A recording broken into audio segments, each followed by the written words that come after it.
बधाहरणा आतताई बधाहरणा। भैया भगवान ने जो बात कही है इसको समझिए। एक एक चीज बड़ी महत्वपूर्ण है, लेकिन क्या किया जाए, समय की बड़ी समस्या रहती है। और जितना ठाकुर जी चाहेंगे ये कथा रूपी प्रसाद मिलेगा उतना ही। इसके दोषी ना आप हैं ना हम हैं, वो जितना वो चाहेंगे उतना ही मिलेगा, ये समझ लीजिए। उससे बाहर कुछ नहीं है। तो उन्हीं की कृपा समझ के जितना मिल रहा है ग्रहण करो, बस वही आनंद है जीवन का, सच्चा आनंद। क्या कहा का ब्रह्म बंधुर्न हंतव्य आतताई बधाहरणा। देखिएगा,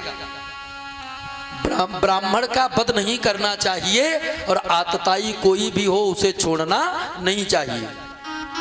अर्जुन ने कहा प्रभु ये क्या कह रहे हो, ये क्या कह रहे हो? हम तो समस्या का समाधान लेने आए थे और आप और समस्या बढ़ा रहे हो। एक तरफ कहते हो ब्राह्मण का वध नहीं करना चाहिए और दूसरी तरफ कहते हो आतताई कोई हो छोड़ना नहीं चाहिए। तो बताओ मैं करूं क्या? अरे अर्जुन तुम मेरी बात समझ नहीं पाए। मैं क्या कहता हूं? ब्रह्म बंधुर्न हंतव्य, ब्राह्मण का कभी वध नहीं करना चाहिए, लेकिन आतताई को छोड़ना नहीं चाहिए। मतलब शास्त्र में ब्राह्मण का दैहिक वध मना है। दैहिक का फिर का अपमान कर दिया मानो मर गया। ब्राह्मण का अपमान ही मरने के बराबर है। 3 काम कर दो। कौन? वपनम द्रविणा दानम। 3 काम करो। कौन कौन? का इसके सिर के बाल मुड़वा दो, बाल अपराधी है ना, इसके पास जो है वो ले लो और यहां से भगा दो, मर गया। मतलब ब्रह्म हत्या से भी बच गए और तुम्हारी प्रतिज्ञा भी पूरी हो गई। बोले गोविंद भगवान की। ऐसा ही किया, बाल मुड़वा के और इसके मस्तक में मड़ी थी, मड़ी ले लिया। भगवान ने भी शाप दे दिया, जा तू बाल हत्यारा है,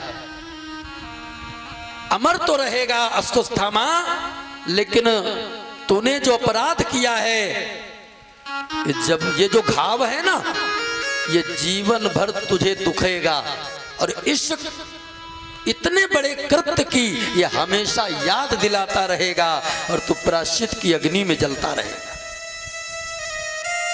भैया इस प्रकार अब मेरे प्रभु जाने की बात कर रहे थे, तब तक वही बाण के प्रभाव से उत्तरा देवी का गर्भ जल रहा है। पाहि पाहि महापाहि। आज इस प्रकार आई, आकर के चरणों में गिर गई। भगवान ने परीक्षित जी की गर्भ में रक्षा की और इनका नाम भी परीक्षित तभी है, नहीं तो इनका नाम था विष्णुरात। परीक्षित नाम क्यों? परितः इच्छित परीक्षित। जब इनका जन्म हुआ था ना, तो वही सांवली सरोनी सूरत देख रहे थे। कौन? तो माँ के गर्भ में जो जाके जिन्होंने रक्षा किया था वो कहाँ है, वो कहाँ है, वो कहाँ है? नाम ही परिचित हो गया। बोले भक्त वत्सल भगवान की। इधर भगवान के साथ में देखिएगा अर्जुन भी जाने को तैयार हैं। कुंती मैया ने आकर के प्रार्थना किया है और कुंती मैया ने आज जो प्रार्थना किया है, ये कथा तो बड़ी विलक्षण है। क्या बताएं? कुंती मैया कहती है कृष्णाय वासुदेवाय देवकी नंदनाय च नंद गोप कुमाराय गोविंदाय नमो नमः। ऐसे ही 26 श्लोकों में स्तुति किया है। और कुंती मैया अंत में मांगा क्या है? दुख। क्यों? सुख मिल गया तो भगवान को भूल सकते हैं, और जब तक दुख रहा तभी तक कन्हैया रहे। और जहां पुत्र राजा बना, कन्हैया द्वारिकापुरी जा रहे हैं। भैया इस प्रकार जब मेरे प्रभु गए हैं द्वारिकापुरी, अर्जुन भी गए हैं साथ में। आज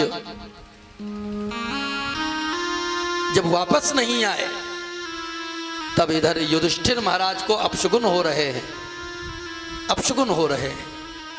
और अर्जुन जब वापस आए भी तो बहुत ही बुरी खबर सुनाया कि भगवान श्री कृष्ण 25 वर्ष इस भूलोक पर लीला करके अपने गोलोक धाम को चले गए। और माता कुंती ये सुन रही थी, और जहां सुना कि कृष्ण चले गए, मैया कुंती वहीं पर गिरी और गिरकर प्राण निकल गए, प्राण निकल गए। भैया आज भगवान की जुदाई बर्दाश्त नहीं कर पाई। परीक्षित जी को राजगद्दी पर बिठा करके और पांचों पांडव गए हिमालय पर्वत पर। आगे चलकर जब परीक्षित जी एक दिन की बात गए हैं जंगल में शिकार खेलने, तो एक गाय और बैल और पीछे एक काला चंडाल है। गाय बैल पर वो जब मूसल का प्रहार करता है तो गाय और बैल ये दोनों रोते हुए आ रहे हैं और यही कहते हैं, क्या इस धरती पर अब कोई सच्चा क्षत्रिय नहीं रह गया है? क्या इस धरती पर कोई सच्चा योद्धा नहीं है जो मेरी रक्षा कर सके?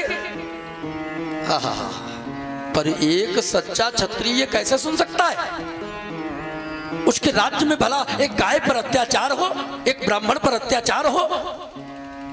राजा परीक्षित ने म्यान से तलवार निकाली और तलवार निकाल करके गए और कहा, वे मूर्ख, दूर किया। और दूर करके गौ माता के पास में आए, आकर के कहने लगे, हे मैया तुम कौन हो, अपना परिचय दीजिए, परिचय दीजिए। तब गौ माता ने अपना परिचय दिया और कहा, देखो मैं हूं पृथ्वी, कितनी भी सृष्टि हो जाए मैं कभी नहीं विचलित होती, लेकिन अत्याचार को मैं सहन नहीं कर पाती। और जो बैल देख रहे हो, ये बैल बैल नहीं, ये धर्म है, धर्म। अच्छा, धर्म के सतयुग में 4 चरण थे, तप, पवित्रता, दया और सत्य। त्रेता आया, त्रेता में 3 ही रह गए। त्रेता में 3 कौन? सत्य, दान, दया। द्वापर में 2 ही चरण बचे, सत्य और दया। और कलयुग में धर्म न दोषर समान, धर्म न दोष आगम निगम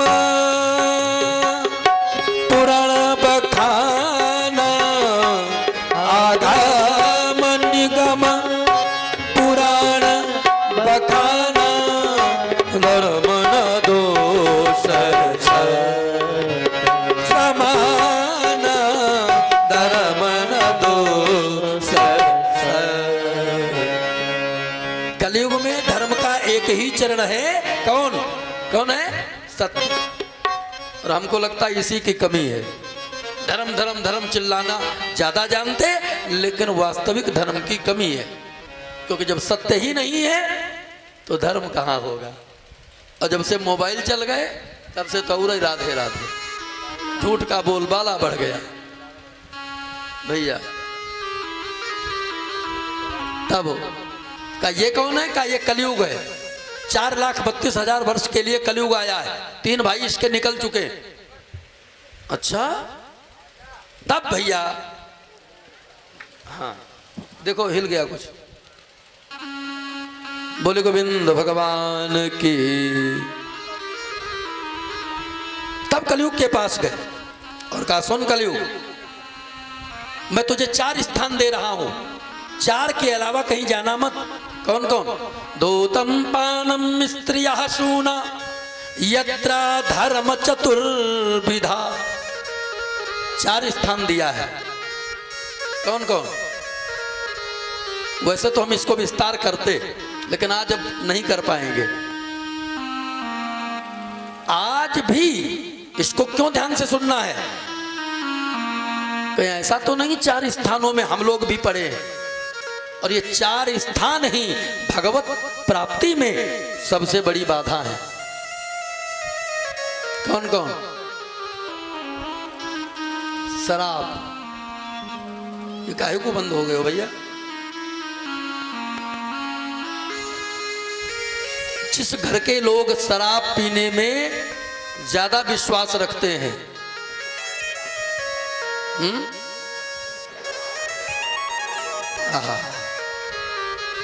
जो लोग जुआ खेलते हैं, नंबर 2,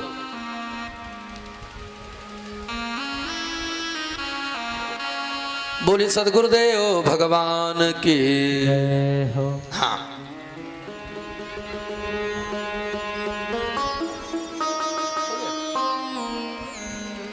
और नंबर 4, झूठी कपोलियां। जहां पर झूठ ज्यादा, झूठ का बोलबाला हो, ऐसी जगह में कलयुग ही वास करता है। अच्छा, कलस्तु कलह प्रिय, कैसे मालूम होगा घर में कलयुग आ गया? कैसे मालूम होगा? जब घर में ज्यादा कलह होने लगे, पुता पुत्र से ना निपटे, सास बहू से झगड़ा होने लगे, और घर में जब ज्यादा समस्याएं होने लगे तो समझ जाना चाहिए क्या? कलयुग भैया, कलयुग को कलह प्रिय है, इसलिए कलयुग आ गया है, फिर बिगड़ गया। बोले गोविंद भगवान की हो। कुछ कर देते हो क्या? श्री राम, श्री राम।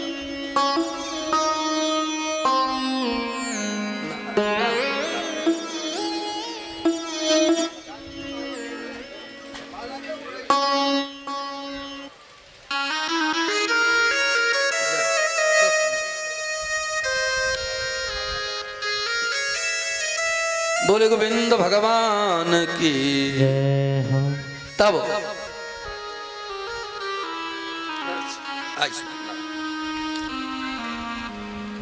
आज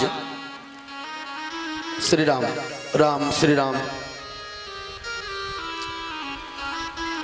4 स्थान दिया।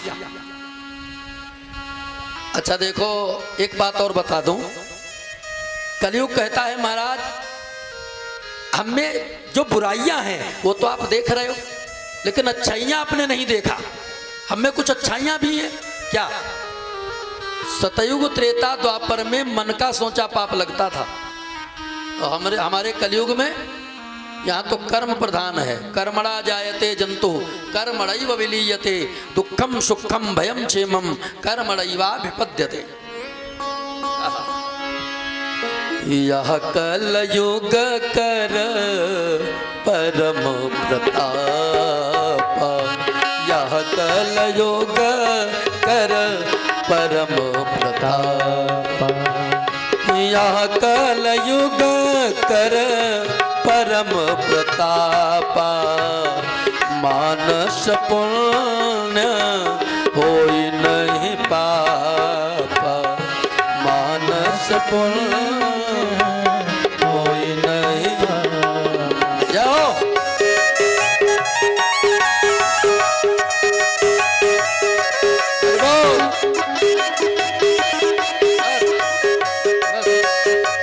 समय नहीं है।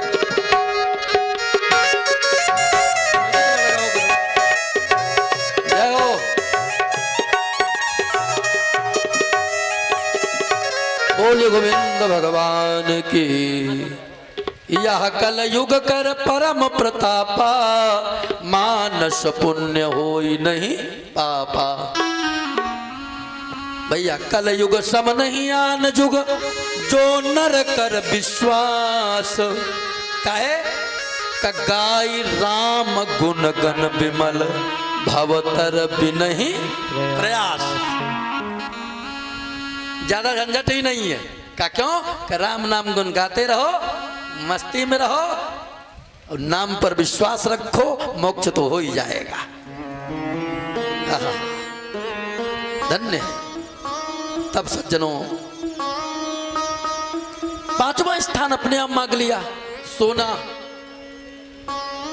परीक्षित जी का मुकुट भी सोने का। अच्छा, जिस सोने में भगवान रहते हैं उस सोने में कलयुग क्यों रहने चला गया? सोना वही है, लेकिन अंतर है। सोना अगर तुम्हारी कमाई का है, पक्का मान लो भगवान का वास्ता है, आप पूजा करो। भगवान ने स्वयं कहा है, धातु नाम अस्मि कांचनम, धातुओं में मैं सोना हूं, द्वादश स्कंद में, ठीक है। लेकिन वही सोना अगर किसी का गिर गया, आपने उठा लिया, रखा है, चुरा लिया, तो भगवान गए, फिर कलयुग आ गया। इसीलिए कहते ज्यादा सोना मिलना भी अच्छी बात नहीं, और सोना गायब हो जाए तब भी अच्छा नहीं।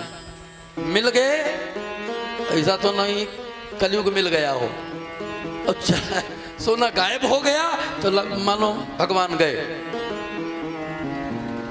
अच्छा एक बात और बताओ, परीक्षित के मुकुट में कैसे समा गया? भाई जब नंबर 2 के सोने में कलयुग है, तो परीक्षित जी ने क्या नंबर 2 का मुकुट लगाया था क्या? इतने धर्मवान राजा और सिर पर मुकुट नंबर 2 का। नंबर 2 का मतलब समझ गए नहीं? इतने धर्मवान राजा, अब मुकुट लगा कौन? तो भागवत रहस्य में इसका प्रमाण दिया है। पूज्य श्री डोगरे जी महाराज कहते हैं, उन्होंने तो बिल्कुल स्पष्ट कर दिया। उन्होंने कहा, हाँ आज परीक्षित जी के सिर पर जो मुकुट है वो नंबर 2 का ही है। क्यों, किसका है? सुनिए। जब पांडव लोग, भाई थोड़ा शांति रखो आप लोग, बहुत ऐसे कथा हाल में नहीं होती, बिल्कुल शांति से बैठो, बढ़िया 1-2 लोग रोक लो। बोले गोविंद भगवान की। आज पहली बार कहना पड़ा आज, वैसे रोज शांति रहती। तो जिस राजा पर विजय प्राप्त करते हैं ना, उसका मुकुट ला करके और संदूक में बंद कर देते हैं, बॉक्स में बंद कर देते हैं। अच्छा, मुकुट से ही हार जीत होती थी। और जब परीक्षित राजा बने तो पुराने संदूक रखे, देखा, ताला खुलवाया, और ताला खुलवाया तो देखा उसमें अच्छे मुकुट रखे हैं, राज मुकुट। तो एक मुकुट इनको बड़ा पसंद आ गया, बहुत अच्छा लगा, उसकी चमक अलौकिक थी। लेकिन भैया हर चमकने वाली चीज अच्छी ही थोड़ी ना होती है। इन्होंने क्या किया, उसे उठाया, लगाया और कहा, अपने मंत्रिमंडल से पूछा कि देखो कैसा लग रहा है। तो चातुकारिता करने वालों की कमी नहीं होती, तो प्रसन्न करने के, अरे महाराज आप पर बहुत अच्छा लगता, बहुत अच्छा। लो महाराज ने लगा लिया। तो भैया सब होनी करवाती है, और क्या। अब होनी आ गई थी, कैसे नहीं होता? क्यों? क्योंकि वो मुकुट तो था जरासंध का, और जरासंध ये कोई साधारण था का? उस समय का जाना माना गुंडा था। धरती के लोग इनकाउंटर नहीं कर पाए, बड़ी बड़ी सरकारें, इनकाउंटर नहीं हो पाया। जरासंध, शिशुपाल, बड़े बड़े दंत वक्र, अरे इनका तो इनकाउंटर करने के लिए धरती पर स्वयं मेरे गोविंद को आना पड़ा, तब जाके इनकाउंटर कर पाया। ऐसे कहाँ हुआ? बोले गोविंद भगवान की जय हो। आज मुकुट के द्वारा मस्तिष्क में समा गया। बस यही खतरा रहता आजकल भी। जरा भी धर्म से विचलित हुए, मन में बेईमानी, मक्कारी आदि आदि आई, बस कलयुग हावी हो गया। और कलयुग हावी हुआ, जीवन व्यर्थ हो गया। बस ये सोच लीजिए, हमें अब किसी भी परिस्थिति में धर्म से विचलित नहीं होना है। और कैसे? जब नाम का सहारा लिए रहोगे तो धर्म से विचलित होगे ही नहीं। और नाम से जब दूर हो जाओगे, जब ये जाप बंद कर दोगे, तो बहुत जल्दी खतरा रहता है कहीं धर्म से विचलित ना हो जाए, जो कलयुग आकर हावी हो जाए। भैया कलयुग को हावी होने का मौका मत दीजिए। यह अगर हावी हो गया तो फिर उसी का तो शासन चल रहा है। अब शमीक ऋषि की कुटिया में गए, पानी मांगा। महात्मा जी भगवान के ध्यान में थे। इनको लगा कि ये महात्मा कोई ढोंगी बैठा है, ये चाहता है राजा मर जाए, मैं राज्य पा जाऊं। तो इनको थोड़ी ना लगा ये सब कलयुग की माया है। मरा हुआ एक तक्षक लिया और लेकर के और गले में लपेट के चले आए। लो। अच्छा सुनो, ये जब बैठने चले राजा परीक्षित बैठने चले सिंहासन पर, तो इनका मुकुट गिर गया, जलकर भस्म हो गया, और कलयुग का जो भी प्रभाव था खत्म हो गया। लेकिन होनी जो थी वो तो हो ही गई। अब ये रो रहे और रो रो कर यही कहते हैं, हे महात्मा जी मुझे शाप देकर मिटा डालो। अगर आज शाप नहीं दिया तो कोई संतों का फिर आदर नहीं करेगा, और अगर ये शरीर नष्ट होकर और संतों का आदर विश्व में अगर इसी प्रकार बना रहे तो इस शरीर का नष्ट हो जाना ही बेहतर है। रो रहे, पाप पाप चिल्ला रहे थे। किसी ने जाकर श्रृंगी जी से बताया, अरे वो तो आग बबूला हो गए, पिता का अपमान हो गया। कौशिकी नदी में प्रवेश किया, जाकर अंजलि में जल लिया, शाप दे दिया। इतिलंघित मर्यादम तच्चकः सप्तमे हनि द्र्यच्छति स्म कुलंगारम नोदितो तदद्रुहम्। आज के 7वें दिन यही तक्षक जीवित होकर डस लेगा, यमपुरी में पहुंचा देगा। आहा, जैसे ये शाप दिया, शाप देकर मुक्त कंठो रुरोधा, रोते हुए आए पिता के पास में, पिताजी जिसने तुम्हारा अपमान किया है, सर्प दंशन का मैंने शाप दे दिया है। महात्मा जी के नेत्र खुले, कहा ये तूने क्या किया, ये तूने क्या किया। अरे तुम्हें नहीं मालूम था, ये तुम्हें नहीं मालूम था, कलयुग की चाल थी, कलयुग की चाल में तुम भी फंस गए। जाओ उस राजा को खबर दे दो, कुछ मोक्ष का उपाय कर ले। काहे मोक्ष का उपाय? इसलिए क्योंकि सर्प दंशन से जो मरता है भैया उसको नरक मिलता है, इसलिए वो कोई उपाय कर ले। आज जैसे ये खबर मिली, राजा परीक्षित ने अपने पुत्र जन्मेजय को राजगद्दी पर बिठाया और स्वयं उत्तर प्रदेश के डिस्ट्रिक्ट मुजफ्फरनगर शुक्रताल में आकर के विराज गए। सुखदेव स्वामी जी की भी बहुत अच्छी कथा है। अब तो 15 मिनट बचे हैं, लेकिन हमको जन्मोत्सव करवाना है। हेलो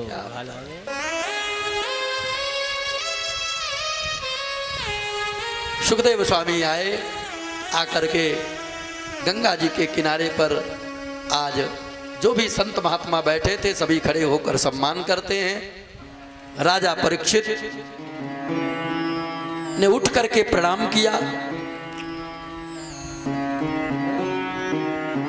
अरे वाह, हम तो आज चाहते भी थे, क्योंकि अभी हम बहुत, अब 1 घंटे में बना लेंगे काम। बोले गोविंद भगवान की। देखो, एक बात के लिए आज हम क्षमा मांग चुके हैं कि हमारी भाषा समझ में आती है, ये तो हम चाहते हैं। एक बात के लिए क्षमा मांग चुके हैं और आशा भी करते हैं, ब्रजवासी बड़े दयालु होते हैं, क्षमा करते हैं। आज मैं कोशिश कर रहा हूं कि ऐसा न किया जाए, लेकिन आज कोई कथा में विस्तार नहीं कर पाऊंगा, ये हमारी मजबूरी है, आप लोग समझते हैं। आज विस्तार कर नहीं पाऊंगा, वैसे हम तो विस्तार के लिए जाने जाते हैं। बोले गोविंद भगवान की जय।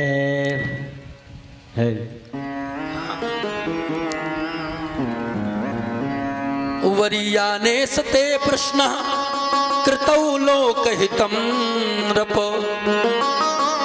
सुखदेव स्वामी कहते हैं, परीक्षित आपके प्रश्न को सुनकर अति प्रसन्नता हुई, क्योंकि आपने जो प्रश्न किया है वो केवल अपने लिए नहीं किया है, वो तो जग कल्याण के लिए किया है। क्या? जिनको 7 दिन में मरना है उनकी मुक्ति का उपाय क्या है? अच्छा, ऐसा कौन है जिसको 7 दिन में नहीं मरना है? अरे जब दिन ही 7 है तो 8वां लाओगे कहां से? और परीक्षित जी का प्रश्न क्या है कि जिनको 7 दिन में मरना है उनके मोक्ष का उपाय क्या है? इसलिए अब सुखदेव जी प्रसन्न हो गए और कहा, राजन कथा सुनने जब बैठो तो सबसे पहला नियम है मन को कंट्रोल कर लो। तो मन इधर उधर भगाएगा, कहीं वो आ गए, क्या हाल, कहीं फोन आ गया, कहीं कुछ हो गया, ये डिस्टर्ब कौन करता है? मन। तो मन को सुधार लो, मन की तरंग मार लो, बस हो गया भजन, आदत बुरी संभार लो, बस हो गया भजन। आए हो तुम कहां से और जा रहे कहां?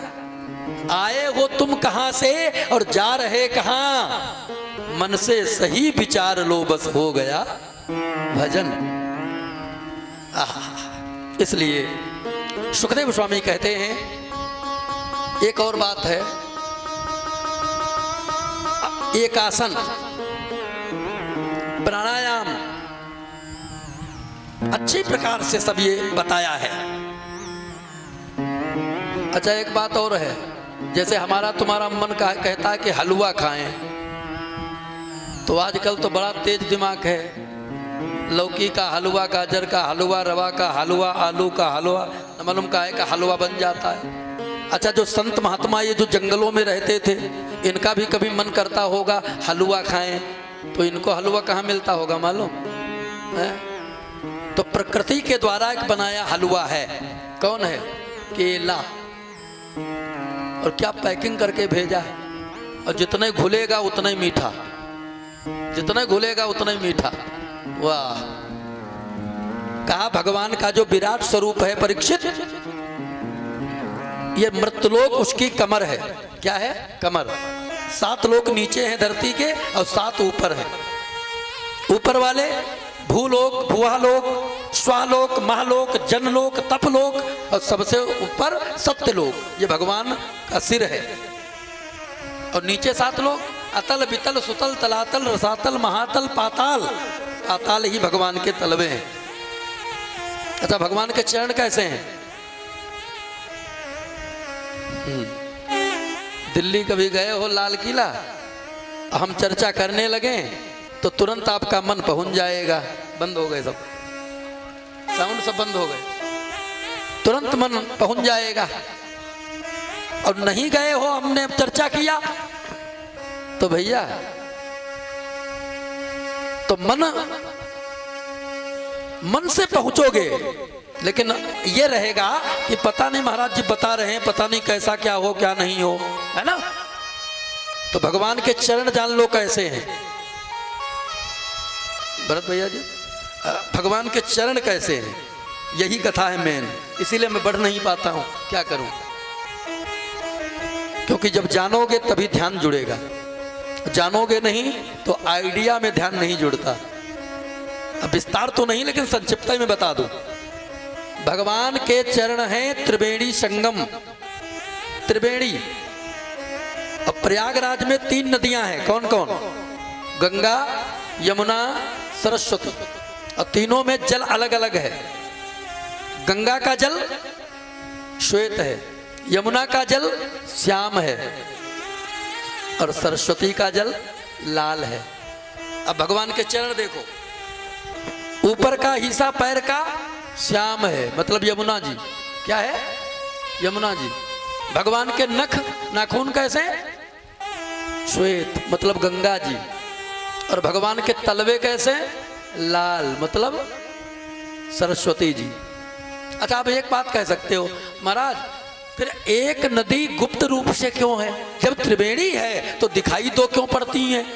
तो भैया वहां की बात नहीं, मैं ऐसे ही आपको बताऊं, मेहनत पड़ रही है। तो एक बात बताऊं आपको, जहां पर 3 धारा होती हैं वहां पर एक गुप्त हो ही जाती है, एक हो जाती है। एक उदाहरण दूं, जैसे माताएं बहनें चोटी बनाती हैं, चोटी, और चोटी बनाने के समय बालों के 3 भाग करती हैं, लेकिन जब चोटी बनकर तैयार हो जाती तो दिखाई फिर 2 ही पड़ती, एक गुप्त हो गई। इसलिए चोटी का नाम संस्कृत में मालूम क्या है? संस्कृत में चोटी को भी बेड़ी कहा जाता है, बेड़ी। बोले गोविंद भगवान की जय। और कहते परीक्षित 4 प्रकार के लोग ऐसे होते हैं जिनको कथा भागवत से मतलब नहीं होता है, और अगर कहीं सुनने को भी पा जाएं तो दुनियादारी ज्यादा करते हैं, कथा की तो बात ही छोड़ दो। हाँ हाँ हाँ कोई बात, वैसे जन्मोत्सव के समय करो ना। फिर आगे अब हम हर स्कंद से थोड़ी थोड़ी कथा लेकर के आगे बढ़ाएंगे। पाठ से तो कथा पूरी ही हो रही है, क्योंकि अगर जिस प्रकार हम चल रहे हैं इस प्रकार नहीं 1 घंटे में कर पाएंगे, क्योंकि प्राकट्योत्सव में भी समय लगेगा, है ना। और आज के बाद फिर मैं तो आज भी कह रहा था, लेकिन बारिश होने लगी। अब ये टेंशन जितनी सबको होती है ना, उससे ज्यादा हमें होती है। यार कितनी मेहनत करें, कितनी कथा कह डालें, लेकिन अब समय को थोड़ी ना हम बदल सकते हैं। आज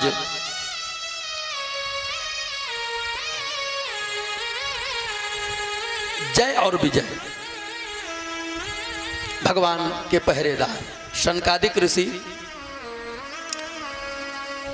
जा रहे थे दर्शन के लिए। जय विजय ने मार्ग रोका, आज जैसे मार्ग रोका शाप दे दिया, 3 जन्म घोर राक्षस बनो। सब चरणों में गिर गए, भगवान भी प्रकट हो गए। इनका क्या दोष है? अरे भाई इनका दोष क्या है? इनका तो काम यही है। आज तब कहा ठीक है, जब जब तुम राक्षस बनोगे मैं खुद अवतार लूंगा और अवतार लेकर के तुम्हारा उद्धार करूंगा।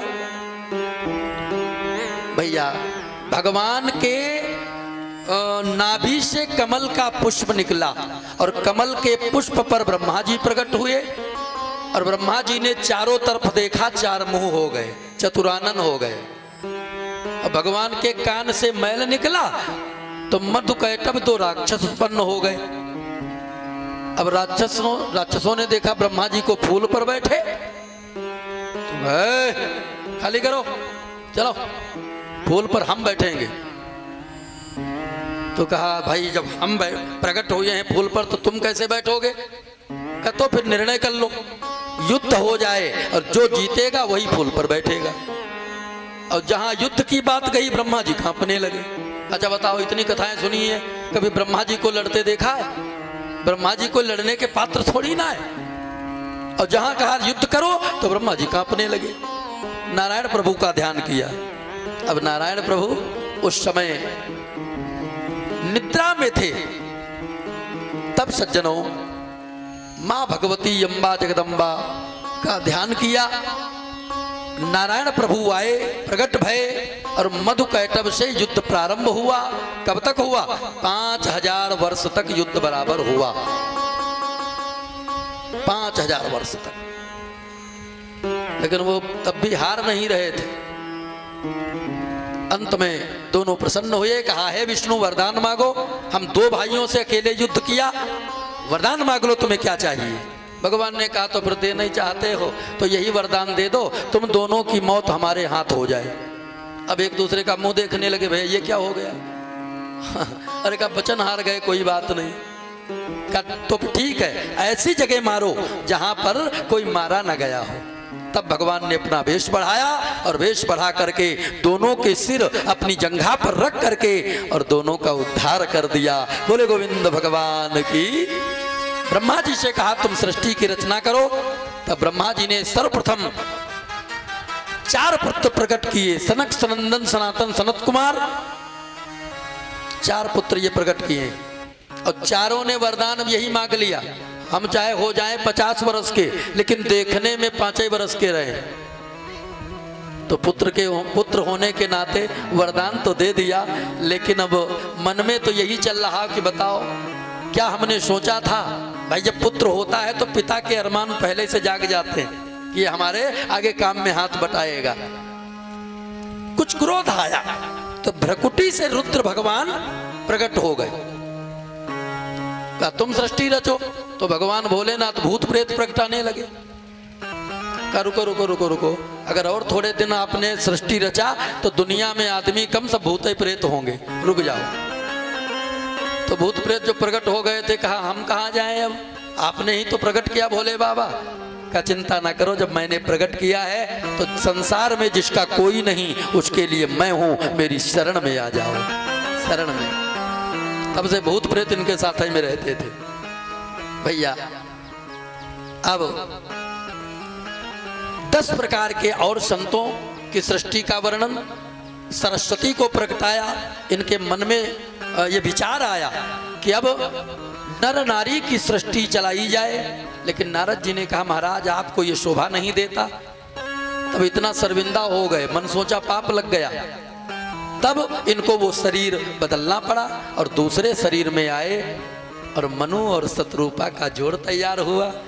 भैया हम सब मनु शत्रुपा की संतान होने के कारण ही मनुष्य कहलाते हैं। क्यों? क्योंकि मनु की संतान है। और मनु महाराज से 5 पुत्र उत्पन्न हुए। कौन कौन? 3 पुत्री, 5 संतानों में 3 पुत्री और 2 पुत्र। माता देवहूति, आकुति, प्रसूति, ये 3 पुत्रियां हैं और 2 पुत्र हैं। कौन? उत्तानपाद और प्रियव्रत। ये भी बड़ी अद्भुत कथा है। माता देवहूति, ये तृतीय स्कंद की कथा चल रही है। माता देवहूति का विवाह कर्दम ऋषि के साथ में हुआ।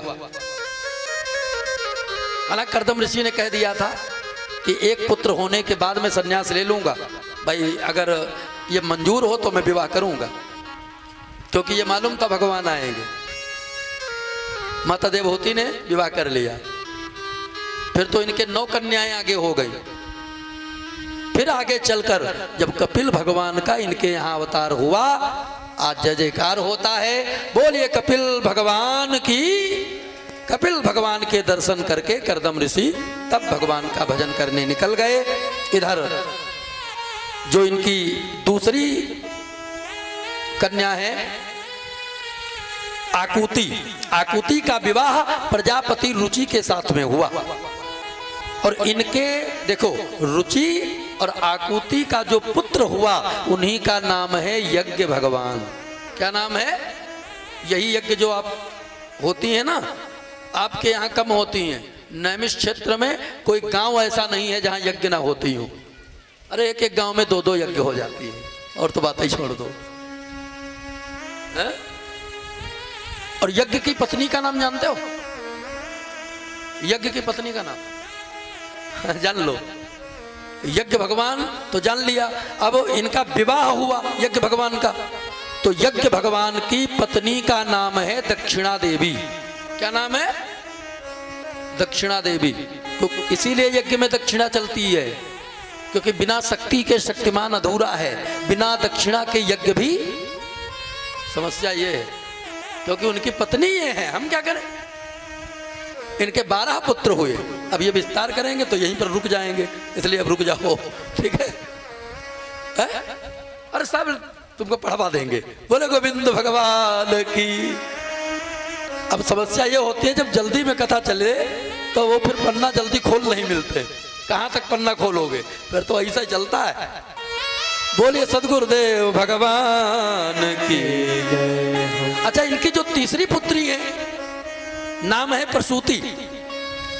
अब प्रसूति ये सती जी की माता थी, शंकर जी की सास जी। इनका विवाह प्रजापति दक्ष के साथ में हो गया। और सती जी के बारे में कौन नहीं जानता है? उन्होंने तो अपनी लीला से बता दिया कि भैया कथा में बैठना ही कथा के अधिकारी नहीं हो जाते। का क्यों? का बैठी तो मैं भी थी एक बार, लेकिन अधिकारी नहीं बन पाई है। एक बार त्रेता जुग माई, एक बार त्रेता युग माई। शंभो गए कुंभज ऋषि पाई, शंभो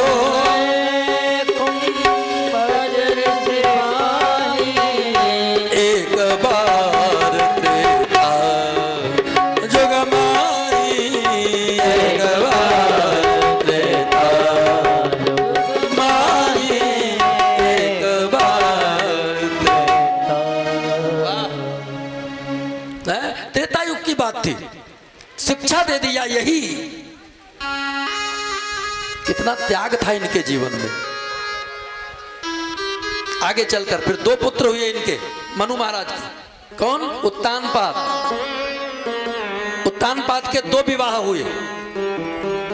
जाए उत्तानपादस्य सुनीति सुरचिस्तयो सुरुचि प्रेयसी पत्न्युर नेतरायत सुतो ध्रुवा। भैया शोर ना करो। सुनीति और सुरुचि दो पत्नी है। अच्छा, दोनों के एक एक पुत्र है, ध्रुव और उत्तम। सुनीति कौन है? सुंदर नीति। जहां पर सुंदर नीति होती है वहीं पर ध्रुव जैसा वैराग्य का जन्म होता है। सुरुचि क्या है? सुंदर इच्छा। जिस संसार का एक नियम है, जिससे ज्यादा प्रेम करोगे एक ना एक दिन उससे आपको उतना ही दुख मिलेगा। ये नियम है संसार का। धन्य छोटी रानी के ठोकर देने पर ध्रुव कुमार ने निश्चय कर लिया, और निश्चय किया इसमें भी सुनीति का बहुत बड़ा हाथ है, माता का बहुत बड़ा हाथ है, तो ध्रुव कुमार को भगवान मिले। हाँ, दोषीलो मात्र दोषेन पितृ दोषेन मूर्खता कर परिणम वंश दोषेन आत्मदोषाद दलिद्रता। इसका अर्थ सुनो। बालक अगर चरित्रहीन है, चरित्रहीन समझते हो? है? बालक अगर चरित्रहीन है तो माता का दोष है। अब पितृ दोषेन मूर्खता, बालक अगर मूर्ख है तो पिता का दोष है। और बालक अगर कायर है तो वंश का दोष है। कर परिणम वंश दोषेन और आत्मदोषाद दलिद्रता। बालक अगर दलिद्र है तो किसी का नहीं, स्वयं का उसका दोष है। बोले गोविंद भगवान की। सुनीति धन्य है। और पहुंचा दिया अपने बालक को, कहा? जंगल में। और जंगल में गए हैं, नारद जी ने आकर के दीक्षा दिया। मंत्र क्या दिया? ओम नमो भगवते वासुदेवाय। द्वादश अक्षर मंत्र। और गुरु मेहरबान तो चेला पहलवान। गुरु मेहरबान हो गए। और भैया कैसे कैसे तपस्या किया है, बड़ी अद्भुत कथा है। अंत में भगवान ने दर्शन दिया। बोले भक्तवत्सल भगवान की जय हो।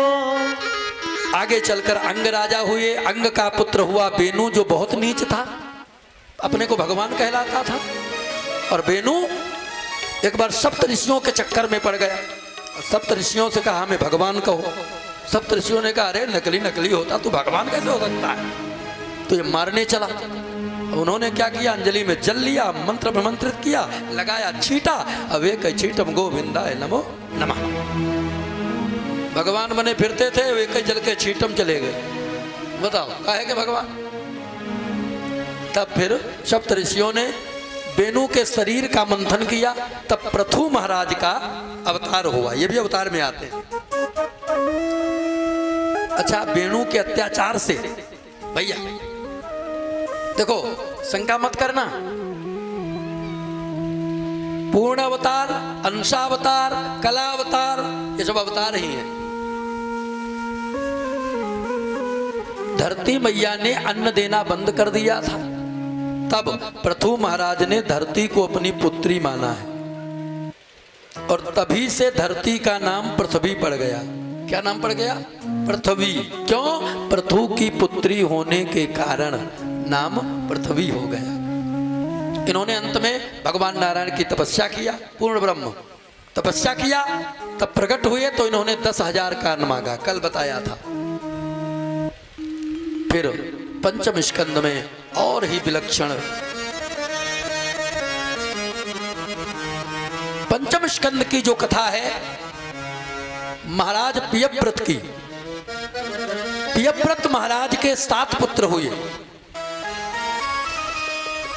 और 7 पुत्रों में इन्होंने जीवन में 7 द्वीपों का निर्माण किया। और 7 ही पुत्र हैं, 7 ही द्वीप हैं। ध्यान देना। तो भाई मान लिया जितनी तुम्हारी जायदाद है और आगे जितने तुम्हारे पुत्र हैं वो तो उतने भागों में बट ही जाएगा। तो इनके जो बड़े पुत्र हैं महाराज आग्नेन्द्र, आग्नेन्द्र के हिस्से में जम्बूद्वीप पड़ गया। अब जब जम्बूद्वीप पड़ गया तो आग्नेन्द्र के आगे चल के 9 पुत्र हो गए। जब 9 पुत्र हो गए तो जम्बूद्वीप के 9 खंड किए गए हैं? तो इनके बड़े पुत्र का नाम था महाराज नाभि। तो नाभि के हिस्से में 9 खंडों में अजनाब खंड पड़ गया, अजनाब खंड। इस प्रकार ये सब बंटवारा होता वंश चलता चला गया। फिर ऋषभ देव जी महाराज का अवतार हुआ। इंद्र की पुत्री के साथ इनका विवाह हुआ और अंत में ऋषभ देव जी महाराज बहुत बड़े भगवत भक्त भये हैं, बहुत बड़े संत भये हैं। इतने बड़े संत हो गए जिनके दर्शन मात्र से आहा लोगों के सारे संकट नष्ट हो जाते थे। आगे चलकर भरत जी महाराज भये। भरत जी भी 100 भाई थे और इन्होंने भी अंत में अपना राजपाट छोड़कर और जंगल में आए। सोचा अब माया मोह में नहीं पड़ना और कुटिया में बैठे भजन कर रहे थे। एक गर्भवती हिरणी जल पीने आई थी, पीछे से सिंह ने गर्जना कर दिया। प्राण बचाने के लिए उसने लगाया छलांग, पार तो हो गई लेकिन उस पार जाकर के गर्भवती हिरणी के प्राण निकल गए और वो बच्चा बाहर आ गया, वो जीवित है। इनको लगा शायद भगवान की कृपा से सब हुआ है तो हमारे लिए सब हुआ हो। ये गए दौड़कर बच्चे को उठा कर लाए और भैया किसी प्रकार से उसकी जीवन रक्षा किया। अब इनके भजन में बाधा वो बन गया। इसीलिए कहते हैं कोई जरूरी नहीं है कि तुम जंगल में जाकर भजन कर ही लो। भजन करना है, उनकी कृपा है तो घर में भी कर सकते, और अगर उनकी कृपा नहीं है तो तुम जंगल में खूब भटको, कुछ नहीं होने वाला। अब ये गए तो थे जंगल में, फंस गए मोह में फिर। और ऐसे मोह में फंसे, ऐसे मोह में फंसे। माला कर रहे हैं, पीछे से आ गया वो हिरण का बच्चा, पीठ चाटने लगा। और जब पीठ चाटने लगा तब इन्होंने माला रख दिया और बस आजा मेरा लाला, आजा मेरा लाला खिलाने लगे।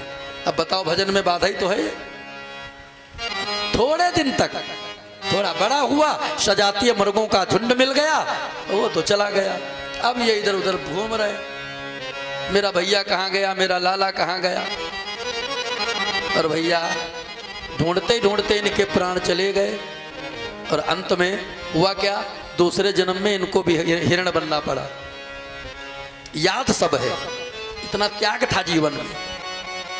फिर जब हिरण से भी जब छुटकारा मिला तो तीसरे जन्म में एक ब्राह्मण के पुत्र बने। वो उस ब्राह्मण के 9 पुत्र थे और ये सबसे छोटे पुत्र थे।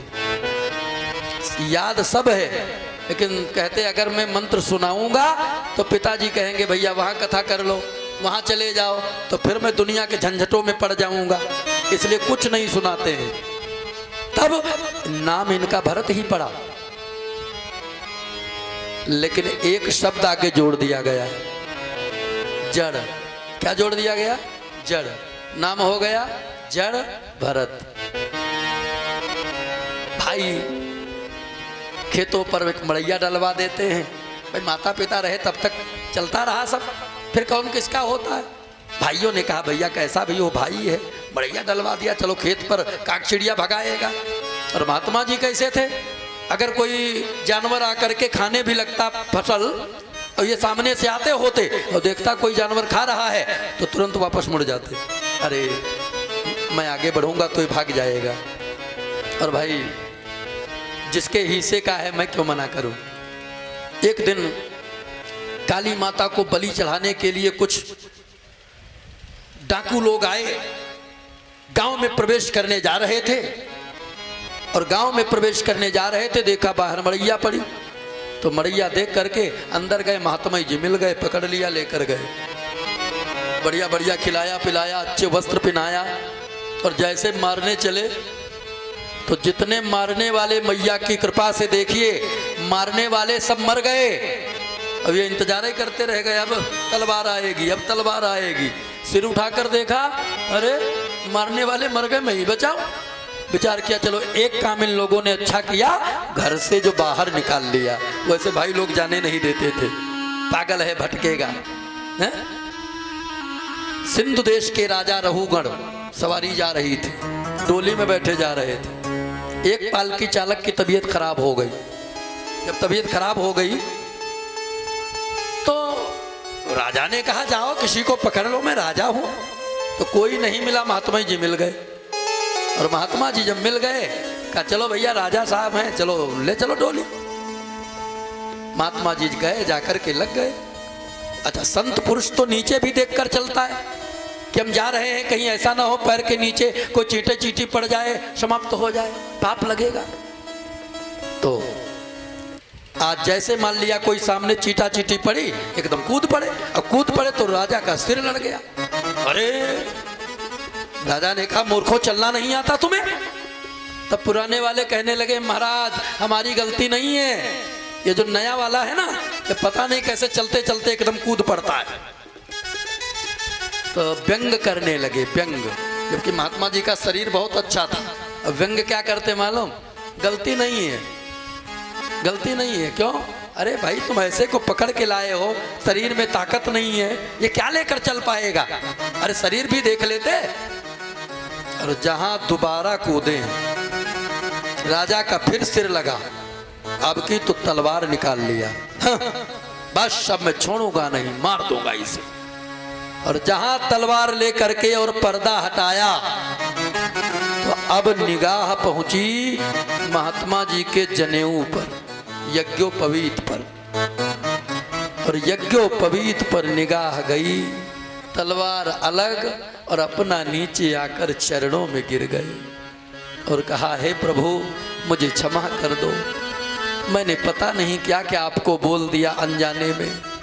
वैसे एक बात कहूँ प्रभु, मैं डरता तो नहीं हूँ किसी से, न देवताओं से डरता हूँ, न देवताओं के राजा इंद्र से डरता हूँ, लेकिन डरता हूँ तो केवल ब्राह्मणों के कोप से डरता हूँ, क्योंकि मैं क्षत्रिय हूँ। तब आज महात्मा जी पहली बार बोले। और देखो संत पुरुष पहले बोलता नहीं है, और अगर बोलता है तो सामने वाले का जीवन बदल देता है, वही संत है। बोले राजन अभी तुम बहुत बड़ी बड़ी बात कर रहे थे, शरीर में दम नहीं है, ताकत नहीं है, शरीर देख लेते। अच्छा एक बात बताओ राजन, एक चींटी तो इतनी सी होती है और हाथी तो बहुत विशालकाय होता है, तो क्या चींटी के शरीर में कोई जीवात्मा दूसरी है और हाथी में कुछ और है क्या? तुम शरीर को बहुत पहचानते हो राजन, और शरीर पहचानने वाला, चमड़ा पहचानने वाला तुम्हें नहीं मालूम क्या होता है? अरे राजन यहां पर भवाटवी का वर्णन किया। भवाटवी, भव माने संसार, अटवी माने जंगल।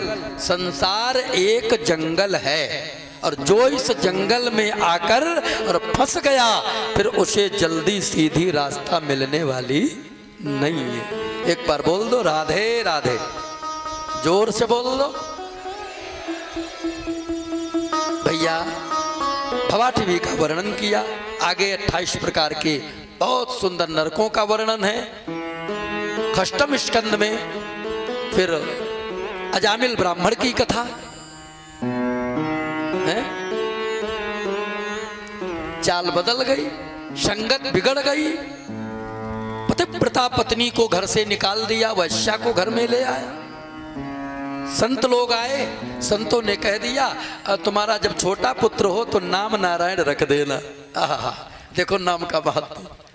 और संतों के कहने पर नाम नारायण रख दिया। और जब यमराज के दूत आए, धर्मराज के दूत लेने आए, तब ये अपने पुत्र को आवाज लगाता है, बेटा नारायण बचाओ, बेटा नारायण जी ने सोचा अरे कोई मेरा नाम ले रहा है, जाओ मेरे पार्षदों जाओ। ओहो, पार्षद लोग आए, बहुत कुछ धर्म की व्याख्या किया, लेकिन पार्षदों ने अजामिल को छुड़वा दिया। छुड़वा दिया। तब इसको ज्ञान हो गया। ये हरिद्वार में जाकर अजामिल और भगवत भजन करता है और भजन करते करते अंत में भगवान के परम धाम को जाता है। यमराज के दूत गए, महाराज ऐसी नौकरी नहीं करना है, जहां जाओ वहां डांट खाओ मार खाओ, हमारे बस की बात नहीं है।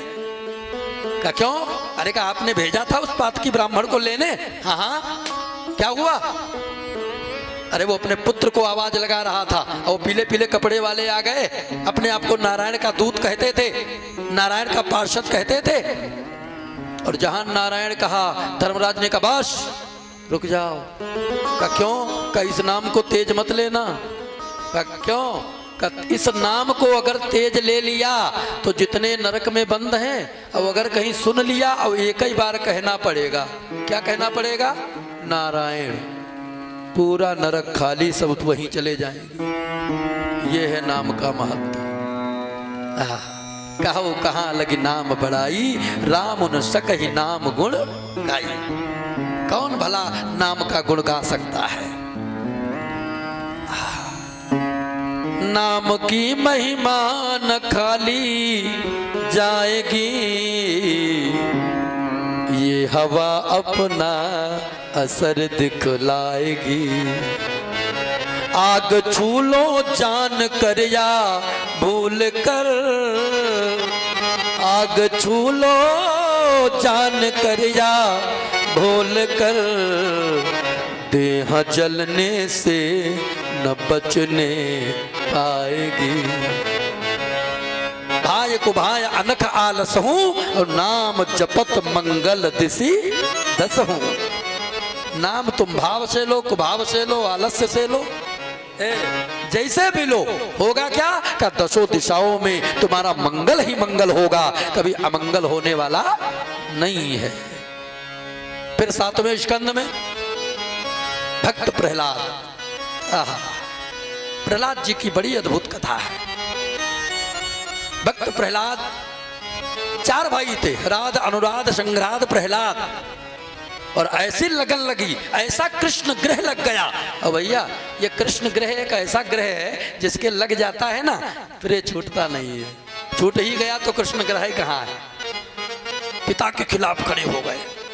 नहीं, पिता तो पागल है, भगवान तो भगवान है। क्यों? क्योंकि जो भगवान के विरोध में चला जाए वो पिता पिता भी कहाँ रह गया है? इसलिए धन्य है प्रहलाद जी, कितना कष्ट दिया गया। गिर से गिराया प्रहलाद को प्रमादियों ने, सेजसी बना ली निज नाथ अपने हाथों में। कि देवकी दया की भीख मांगने लगी जब, तो कृष्ण ने सजा दी कंस के गुनाहों की। द्रवित बिलो के बिंदु द्रुपद सुता के द्रग, और जड़ से मिटा दी कौरादि नर नाहों को। भगवान का एक दावा है कि मान की न चिंता, मान की न चिंता, अपमान की न चिंता, मुझे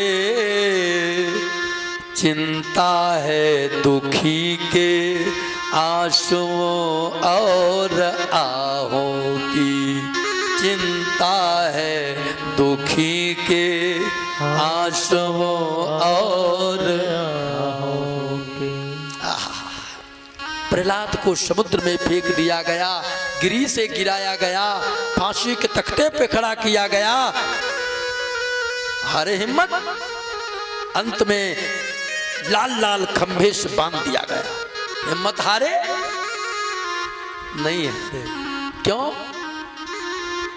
क्योंकि उनको पूर्ण विश्वास है अपने कृष्ण पर, अपने प्रभु पर। डिस्ट्रिक्ट झांसी से लगाकर हरदोई, अपने यूपी में ही, ये सब हिरण्यकश्यपु की राजधानी थी। हरदोई में तो आज भी कई प्रमाण हैं। हरदोई को अब तो हरदोई कहते हैं, पुराना नाम हरिद्रोही था। क्या नाम था? हरिद्रोही। अच्छा और एक बात तो आज की बात, आचार्य जी आज की बात, अब नए लोग हरदोई कहते हैं, पुराने से पूछो तो आज भी हरदोई बोलते हैं। रा का प्रयोग बिल्कुल कम, हद्दी मिच्चा, हाँ ये सब भाषा में है। क्यों? ऐसी पुस्तकें छपवाया था उसने, ऐसी बोलचाल की भाषा निकाल दिया था जिसमें राम का नाम आ जाए, बिल्कुल नहीं पसंद था उसे। और जहां लाल लाल खंभे में बांधकर निकाला तलवार, मारने चला भैया, मारने चला, खंभ फाड़ कर नरसिंह भगवान प्रकट हो गए। बोले नरसिंह भगवान की जय हो। और लेकर जाकर और देहली पर बैठे और अपने घुटनों पर लिटाया गोदी में। तब वो कहता मेरी मौत ही नहीं। भगवान ने कहा क्यों? कहा मारोगे कैसे, हमें तो वरदान है। कहेगा न ऊपर न नीचे। भगवान ने कहा तू अंधा है क्या? न ऊपर है न नीचे। अरे इसीलिए तुझे अपनी गोदी में लिटाया, नहीं तो गोदी के पात्र था। कहा फिर भी मेरी मौत नहीं। कहा क्यों? कहा अंदर न बाहर। कहा न अंदर है ना बाहर, देहली पे लेके बैठा हूं लो। कहा फिर भी मेरी मौत नहीं। कहा क्यों? कहा रात में न दिन में। कहा न रात है न दिन, कुबेरा का समय, गोधूल का समय। कहा फिर भी मेरी मौत नहीं। कहा क्यों? कहा नरसेस न पशु से। कहा न मैं नर हूं न पशु, मैं तो नरसिंह हूं। कहा 12 महीनों में नहीं। अरे कहा मूर्ख तेरे लिए 13वां महीना बना है, बचेगा नहीं, सब व्यवस्था। कहा फिर भी मेरी मौत नहीं। कहा क्यों? कहा मारोगे काहे से, शरीर में कोई प्रवेश नहीं होगा, अस्त्र शस्त्र कुछ जाएंगे नहीं, कैसे मारोगे? कहा उसकी टेंशन तुम छोड़ो, व्यवस्था करके आया हूं। इतना कहकर प्रभु ने अपने नाखूनों से उसके हृदय का भेदन कर दिया। बोले भक्तवत्सल भगवान की जय हो। देखो वध तो कर दिया, अब कोई पास में जा नहीं रहा है भगवान के पास। हाँ इतने क्रोधित हैं, आग की लपटें निकल रही, कौन जाए? कोई नहीं जा रहा है। शंकर जी, ब्रह्मा जी, इंद्र जी सब हार गए। लक्ष्मी को बुलाया, लक्ष्मी ने कहा अरे हमारे तो वो हैं, अभी जाऊंगी बना लूंगी। पत्नी से ज्यादा किसको मालूम बनाना है? ये भी गई, अब जहां पास में गई और निकला, जहां आग निकली डर गई। इससे पहले मैंने भगवान का इतना भयानक वेश नहीं देखा। क्या किया जाए? दिमाग काम किया, क्या लाला जाएगा तभी बात बनेगी। तब तो प्रहलाद जी से कहा लाला अब तुम जाओ। अच्छा ये सब डरते क्यों थे मालूम? अब ये भी जान लो क्यों डरे। प्रहलाद नहीं डरे, बाकी सब डरे। क्यों डरे? क्योंकि जितने भगवान के पास जाते थे, जाते तो बड़ी अकड़ में थे, और ये देखते कहाँ थे? भगवान के मुंह की ओर। कहाँ देखते थे? मुंह की ओर। और इसलिए भगवान ऐसे कर देते थे, डर जाते थे। अब प्रहलाद बड़े होशियार, इन्होंने मुंह की ओर देखा ही नहीं। कहाँ देखा? भगवान के चरणों को देखा। आहा, और जिसने चरणों का सहारा ले लिया, उसे फिर काहे का डर रह गया। आहा, मन नहीं मानता है। सिर पर सीताराम फिकर फिर क्या करना, सिर पर सीताराम फिकर फिर क्या करना। गा लीजिए, सिर पर सीताराम फिकर फिर क्या करना। अरे फिकर फिर क्या करना, फिकर फिर क्या करना, फिकर फिर क्या करना। अरे बोल, फिकर फिर क्या करना।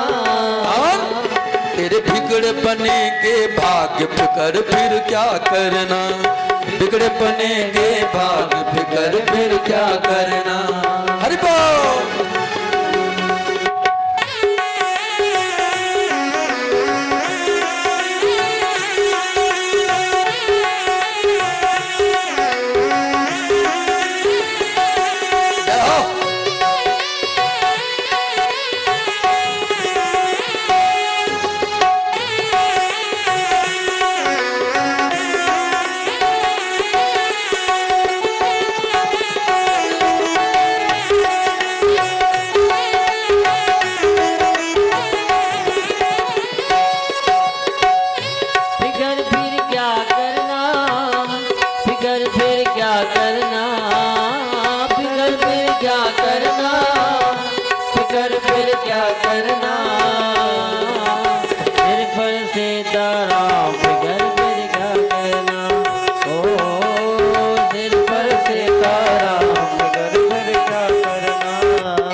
प्राकट्योत्सव है।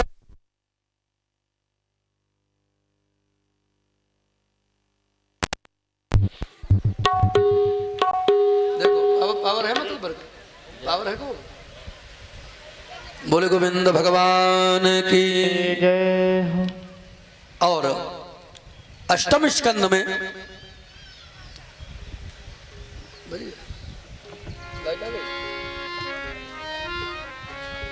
राजा बलि प्रहलाद के पुत्र विरोचन, विरोचन के पुत्र राजा बलि, 52 भगवान बन करके मेरे प्रभु गए हैं और 3 कदम पृथ्वी का संकल्प करवा के नाप लिया। अंत में राजा बलि को पातालपुरी का राजा बनाया। आज भी हम रक्षा बांधते हैं तो राजा बलि का नाम लेते हैं, धन्य है।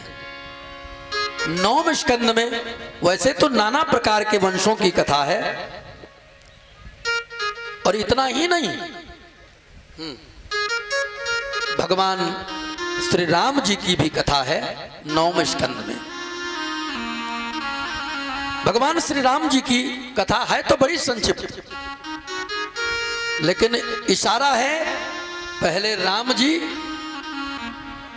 त्रेता में श्री राम जी का अवतार हुआ और उसके बाद में फिर द्वापर में मेरे गोविंद मेरे प्रभु का अवतार हुआ। इसीलिए मैं गा रहा था, सिर पर सीताराम फिकर फिर क्या करना। राम जी का ध्यान हो गया, ठीक है, और राम जी का ध्यान करके अब कथितो वंश विस्तारो भवता सोम सूर्यो राज्ञाम चो भवंशानाम चरितम परमा अद्भुतम। 10वें स्कंद का पहला श्लोक है। आइए अब हम लोग 10वें स्कंद में प्रवेश कर गए हैं, इसलिए थोड़ी देर बड़ा आनंद लेने वाले हैं, ठीक है। सब लोग साथ दें। पहले थोड़ा कथानक बता दूं फटाफट। बोलिए श्री सुखदेव महाराज की जय हो। श्री सुखदेव जी महाराज कहते हैं, परीक्षित अब मैं वो कथा सुनाने जा रहा हूं, उनकी लीला का वर्णन करने जा रहा हूं जिन्होंने पहली बात तो तुम्हारी ही रक्षा किया है। माता के गर्भ में जाकर के जिन्होंने तुम्हारी रक्षा किया और तुम्हारे बाबा लोगों की तो बहुत ही रक्षा करी है। लाछा ग्रह से बचाया, इतना बड़ा महाभारत का युद्ध उसमें विजयी बनाया, कि किसने? उन्हीं की कथा का वर्णन करने जा रहा हूं, उन्हीं के प्राकट्योत्सव के बारे में बताने जा रहा हूं। मथुरा के राजा आहुक, आहुक राजा के 2 पुत्र भय, उग्रसेन और देवक। उग्रसेन के 9 पुत्रों का वर्णन है। 5 पुत्री हैं, कंसावती, कंकालिनी, राष्ट्रपालिका। अब नाम पढ़ने का समय कहाँ रह गया। अब जिनकी कथा में जिनकी भूमिका है उनका ही नाम हो जाए वही बहुत। और देवक के 7 पुत्री 4 पुत्र, और 7 पुत्रियों में प्रधान पुत्री है देवकी जी। परीक्षित जी ने कहा, महाराज एक बात बताओ, जब महाराज उग्रसेन इतने धर्मवान राजा थे तो फिर इनका ये पुत्र कंस ये दुष्ट कैसे निकल गया? क्या बताएं। एक बार रानी जी गई थी जंगल में, एक दैत्य था द्रुमलिक, और दैत्य की छाया पड़ गई। तो दैत्य की छाया पड़ने से रानी जी का जो ये पुत्र हुआ कंस, ये दैत्य प्रवृत्ति का हो गया, बहुत बड़ा दैत्य हो गया।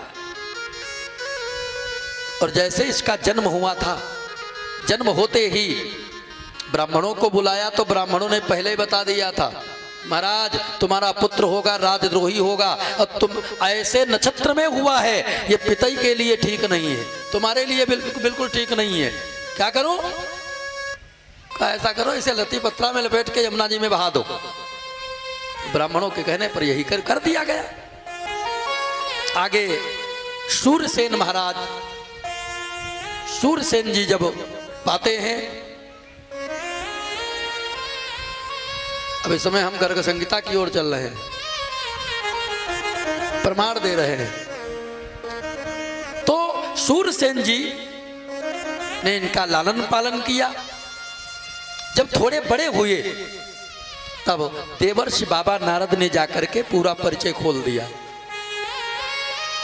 कहा तुम मथुरा के राजा उग्रसेन के पुत्र, एक राजकुमार, और कहा छोटे से गांव में पल रहे हो हैं? तब पूरी वो घटना बताई। ऐसे ऐसे ब्राह्मणों के कहने पर तुमको यमुना जी में बहा दिया गया था। अरे तब से इसके मन में पहले तो ये ब्रह्मद्रोही बन गया। ब्राह्मणों के कहने पर ही ये सब हुआ है। पहले नंबर पे ब्रह्मद्रोही बन गया और विचार करता है अब कुछ भी करना पड़े लेकिन अपने द्रोहियों को छोड़ूंगा नहीं। तो क्या करता है, तपस्या करने के लिए गया और भगवान भोलेनाथ की इसने बहुत कठिन तपस्या किया। ध्यान देना, बहुत कठिन तपस्या किया इसने। भगवान भोलेनाथ प्रकट भय का वरदान मांग लो, तब इसने वरदान मांगा हमें अमरत्व का वरदान दे दो, अमर हो जाए। भोले बाबा ने कहा नहीं नहीं, ये वरदान नहीं देता, ये नहीं देता। क्या क्यों भोले बाबा, मैंने तो सुना भगत जो मांगता उसको आप वही देते हो और हमसे कहते हो नहीं देता। कारण का कारण ये है पहले देता था लेकिन अब नहीं, अब नहीं। क्या क्यों, अब क्यों नहीं? अरे कहा इसलिए क्योंकि अब भगत बड़े होशियार हो गए। एक वो हुआ था क्या नाम, भस्मासुर, उसने मांग लिया जिसके सिर पर हाथ रख दूं सो भस्म हो जाए। हमें क्या मालूम था हम पर ही आजमाएगा। हमने उमस तो कर दिया, वो हमारे पीछे पड़ गया। वो तो नारायण भगवान की कहो जो मोहिनी वेश धारण करके आए, तब जाके उससे पीछा छुड़वाया। जाओ ये धनुष ले जाओ, धनुष धनुष दे दिया। कहे धनुष का क्या होगा? कल लो, ये धनुष जब तक तुम्हारे राज्य में रहेगा कोई हानि तुम्हें नहीं पहुंचा सकता, तुम्हें कोई जीत नहीं सकता। का तो फिर ये टूटेगा कब? का सुनो, टूटेगा कब पहले ये जान लो। शिवा नारायण के कोई तोड़ नहीं सकता, भगवान के अलावा कोई तोड़ नहीं सकता। और वो जब तोड़ देंगे तो उनके अलावा और तुम्हें मार भी कौन सकता है। इसका मतलब उनको एक ना एक दिन आना पड़ेगा।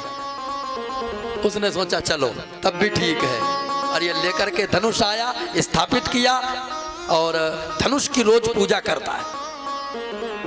देखो अब ये दिग्विजय के लिए निकल पड़ा। न मालूम कितने राजाओं को बंदी बना लिया, न मालूम कितनों को मौत के घाट उतार दिया, और इतना ही नहीं, न मालूम कितने राक्षसों को अपना गुलाम बना लिया। अकासुर, बकासुर, केसी, प्रलंब, बड़े बड़े राक्षसों को अपना गुलाम बना लिया। जो कहता है वही ये सब करते हैं। और जब देखा एक दिन कि अब तो खूब सेना हो गई है, तो पहला आक्रमण इसने कहाँ किया? मथुरा में। मंत्री ने जाके बताया महाराज बचपन वाला आपका पुत्र ही आया है आक्रमण करने, बदला लेने। अच्छा फिर चिंता ना करो, जब अपना ही लाला है मैं जाके समझाऊंगा। और बिना कुछ हाथ में लिए निहत्था पहुंच गए, ऐसे पहुंच गए। बेटा रुक जाओ, बेटा रुक जाओ। अरे पिता के हर वस्तु पर अधिकार तो पुत्र का ही होता है, और तुम जल्दी लेना चाहते हो तो ये युद्ध रुकवा दो। मैं तुम जो चाहो, राज्य चाहते हो राज्य दे दूंगा, लेकिन क्या फायदा, मार काट से में क्या रखा है। तब कंस ने कहा अरे वृद्ध पिता, अब चला है बेटा बेटा करने, जन्म लेते ही यमुना में बहा दिया, अब बेटा बेटा कर रहा है। चलो कहाँ चले? अरे जेल में चलो। और कहाँ चले? चलो जेल में। अब काका जी आ गए, देवक जी। अरे बेटा कहीं ये किया जाता है? बेटा अरे कहीं पिता को जेल में डाला जाता है? काका जी तुमको बड़ी दर्द है, चलो तुम भी जेल में चलो। चलो भाई भाई अंदर बैठ के बात करना। लो कर लो बात। दोनों लोगों को जेल में डलवा दिया। अब कंस राजा बना, और जब कंस राजा बना, भागवत जी में लिखा है, कहते हैं वसुदेव गृहे साक्षात भगवान पुरुषः परा। अच्छा इतने लोग बैठे, एक बात बताओ, जैसे कहते हैं वसुदेव गृहे, भगवान का अवतार वसुदेव जी के घर में हुआ था या मथुरा की जेल में हुआ था? बताओ। ब्रजवासियों से ज्यादा कौन जानता है कहां हुआ? जेल। दुनिया जानती, दुनिया जानती। भागवत जी में क्या कह दिया? वसुदेव गृहे, वसुदेव जी के कहां हुआ? गृहे। इसमें भी रहस्य है, क्योंकि जब दुनिया जानती है तो जिसने लिखा वही नहीं जानते होंगे? सब कुछ जानते। क्यों? ईंट और पत्थरों का बना मकान, वो तो मकान है, भवन है, सदन है। अच्छा किसी के यहां लाला जब होता है ना, किसी के यहां, तो उस महिला का नाम लेकर थोड़ी ना कहा जाता है कि उनके यहां लाला भयो। बोलो क्या कहते? पुरुष का नाम लेकर कहते आज ये पटाखा क्यों दगा? का वो तो उनके यहाँ लाला भयो है इसलिए पटाखे दग रहे, है ना। कहने का मतलब क्या? जब वसुदेव जी और देवकी जी दोनों लोग जब जेल में हैं और देवकी जी के द्वारा भगवान का प्राकट्य हुआ है, तो वसुदेव गृहे, पति पत्नी जहां वही तो ग्रह है, वही तो ग्रह। वसुदेव गृहे साक्षात भगवान पुरुषः परा, साक्षात भगवान प्रकट भये भैया। पृथ्वी से कंस का अत्याचार सहा नहीं गया, तब धरती मैया कुलाई और अकुला करके देवताओं के पास गई, ब्रह्मा जी के पास सब गए और सबने मिलकर स्तुति किया। सर्वेषु सर्व सुधारे को, सब लोग बोल लो, अवतार लो, अवतार लो। सर्वेषु सर्व सुधारे को अवतार लो, अवतार लो। आवो जगत उद्धार को, आवो जगत उद्धार को। अवतार लो, अवतार लो, अवतार लो, अवतार लो, अवतार लो, अवतार लो।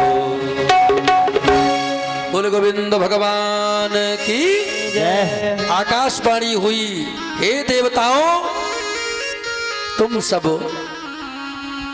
ब्रजमंडल में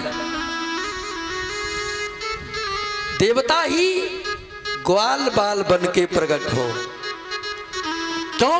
देखो एक बात ध्यान दो, भगवान अपने आने से पहले अपने परिकर को भेज देते। किसको भेजते? अपने सारे परिकर को। जब भी कभी भगवान आए, सुनो, केवल तभी नहीं, कलयुग में भी भगवान श्री रामानंदाचार्य जी आए, पहले परिकर। भगवान श्री चैतन्य महाप्रभु जी आए। अब इस पर अगर हम चर्चा करेंगे तो बात बढ़ जाएगी, ये तो अलग ही बिल्कुल विषय है, इसलिए केवल सारांश। परिकर को भेजा, तुम लोग चल करके ग्वाल बाल बनना और समय आने पर मैं अवतार लूंगा, अवतार ले करके और पापियों का विनाश करूंगा, धर्म की स्थापना करूंगा। सब प्रसन्न हुए, अपने अपने धाम को गए। कंस ऐसे ही अत्याचार कर रहा है। जब देखा कि अपने चाचा की पुत्री देवकी विवाह योग्य है, तो देख करके दुखी तो हुआ।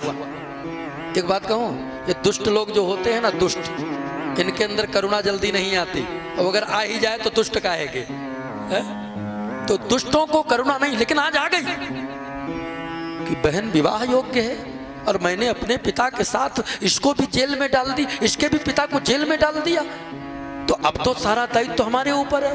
मंत्री वर, क्या तुम्हारी निगाह में कोई अच्छा सा वर है? महाराज हाँ है। तो कौन है? वो तुम्हारे बचपन के मित्र। कौन? वसुदेव जी, शूरसेन के पुत्र। अरे मैंने तो सुनो है उनके विवाह कई हो चुके हैं। हाँ हाँ हाँ, 6 हो चुके हैं, 7वां अभी और करेंगे। इनके 7 विवाह हुए थे वसुदेव जी के। पौरवी, रोहिणी, मदिरा, भद्रा, इला, रोचना और 7वीं बनेगी देवकी।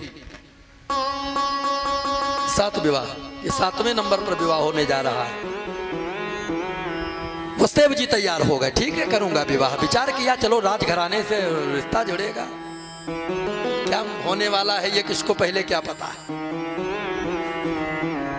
बारात आई, समय के अनुसार लौकिक परंपरा के द्वारा विवाह हुआ और माताओं बहनों ने मंगल गीत गाए। प्रातः काल भयो, विदाई का समय हुआ। कंस स्वयं अपनी बहन को भेजने जा रहा है और भेजने जब जा रहा है आकाशवाणी हुई। आकाशवाणी हुई है, हे कंस याद रख, जिस बहन देवकी को तू बहन बहन कहता हुआ भेजने जा रहा है, उसी बहन देवकी का 8वां पुत्र जो होगा तेरा काल होगा। विचार किया, देवकी का पुत्र जब काल होगा तो मुझे देवकी को ही रास्ते से हटाना पड़ेगा। और पकड़कर पहले तो रथ के तंबू को फाड़ के फेंक दिया। काहे का रिश्ता, काहे की बहन। लो पकड़ के केशों को, और केशों को पकड़ करके रथ के नीचे फेंक दिया। रथ के नीचे जब फेंक दिया, नीचे उतरा, बंद है भैया जान दो, निकाला तलवार। बजे तलवार निकाला। देवकी कहती भैया मुझे ना मारो, मेरा क्या दोष है, मार देता छोड़ता नहीं आज। वसुदेव जी आ गए तब तक। वसुदेव जी ने कहा महाराज ये क्या कर रहे, पागल असहाय शरणागत पर, स्त्री पर अरे हाथ उठा रहे हो ने? फिर अच्छा एक बात बताओ, क्या मृत्यु से कोई बचा है कि तुम ही बचोगे? मौत का समय जो निश्चित हो चुका है, मौत अपने समय पर जरूर आती है। मृत्युर्जन्मवताम वीरदेन सहजायते अद्यवाब्द सतान्ते वा मृत्युर्वै प्राणिनाम ध्रुवः। भैया मृत्युर्जन्म, ध्यान देना, मृत्यु का जन्म कब होता है? का जन्म के साथ ही मृत्यु का जन्म हो जाता है। और हम लोग रोज मरते हैं, रोज, और मरते मरते मरते मरते एक दिन बिल्कुल गोविंदाय नमो नमः मर जाते हैं। और जन्मदिन खूब मनाएंगे, भैया इतना बड़ा हो गया, इतना बड़ा हो गया। अरे बड़ा कहाँ, हम तो छोटे होते जा रहे हैं, बड़े कहाँ होते। कहने का मतलब यहां पर बहुत वसुदेव जी ने समझाया, लेकिन वसुदेव जी यहां तक कह दिया कि सुनिए, न तो वसुदेव काल है तुम्हारा, न देवकी काल है। काल है 8वां पुत्र। तो मैं कसम खाकर कहता हूं, देवकी के उदर से जितने बालक होंगे मैं पहले तुम्हारे पास लाऊंगा। मारना छोड़ना या आप जानो, आपका काम जाने। कसम खा लिया। कंस ने कहा ठीक है ठीक है। कंस को भी मालूम है वसुदेव जी कभी झूठ नहीं बोलते, मालूम है, लेकिन एक शर्त करवा लिया। ए वसुदेव छोड़ दूंगा तुम्हें, लेकिन एक शर्त है, अगर मंजूर हो तो बोलो। क्या शर्त है? का शर्त एक है, शर्त यह है मेरी कि तुम दोनों को जेल में रहना पड़ेगा, अगर मंजूर हो तो बोलो। वसुदेव ने सोचा अगर आकाशवाणी भई है तो भगवान आएंगे जरूर है? और फिर जब जेल में रहकर अगर भगवान की प्राप्ति हो जाए तो हमें लगता है ऐसी जेल एक बार क्या, वो तो जिंदगी भर के लिए स्वीकार है, जिंदगी भर के लिए। क्यों? भगवान मिले, भगवान मिले। जिंदगी भर जेल में पड़ा रहूं क्या? चिंता। ठीक है महाराज, मंजूर है।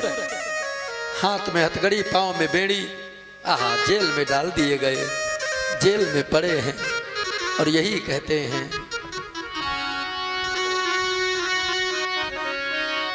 जेल में पड़े हैं और रो रो करके आज भगवान की स्तुति करते हैं, गाते हैं।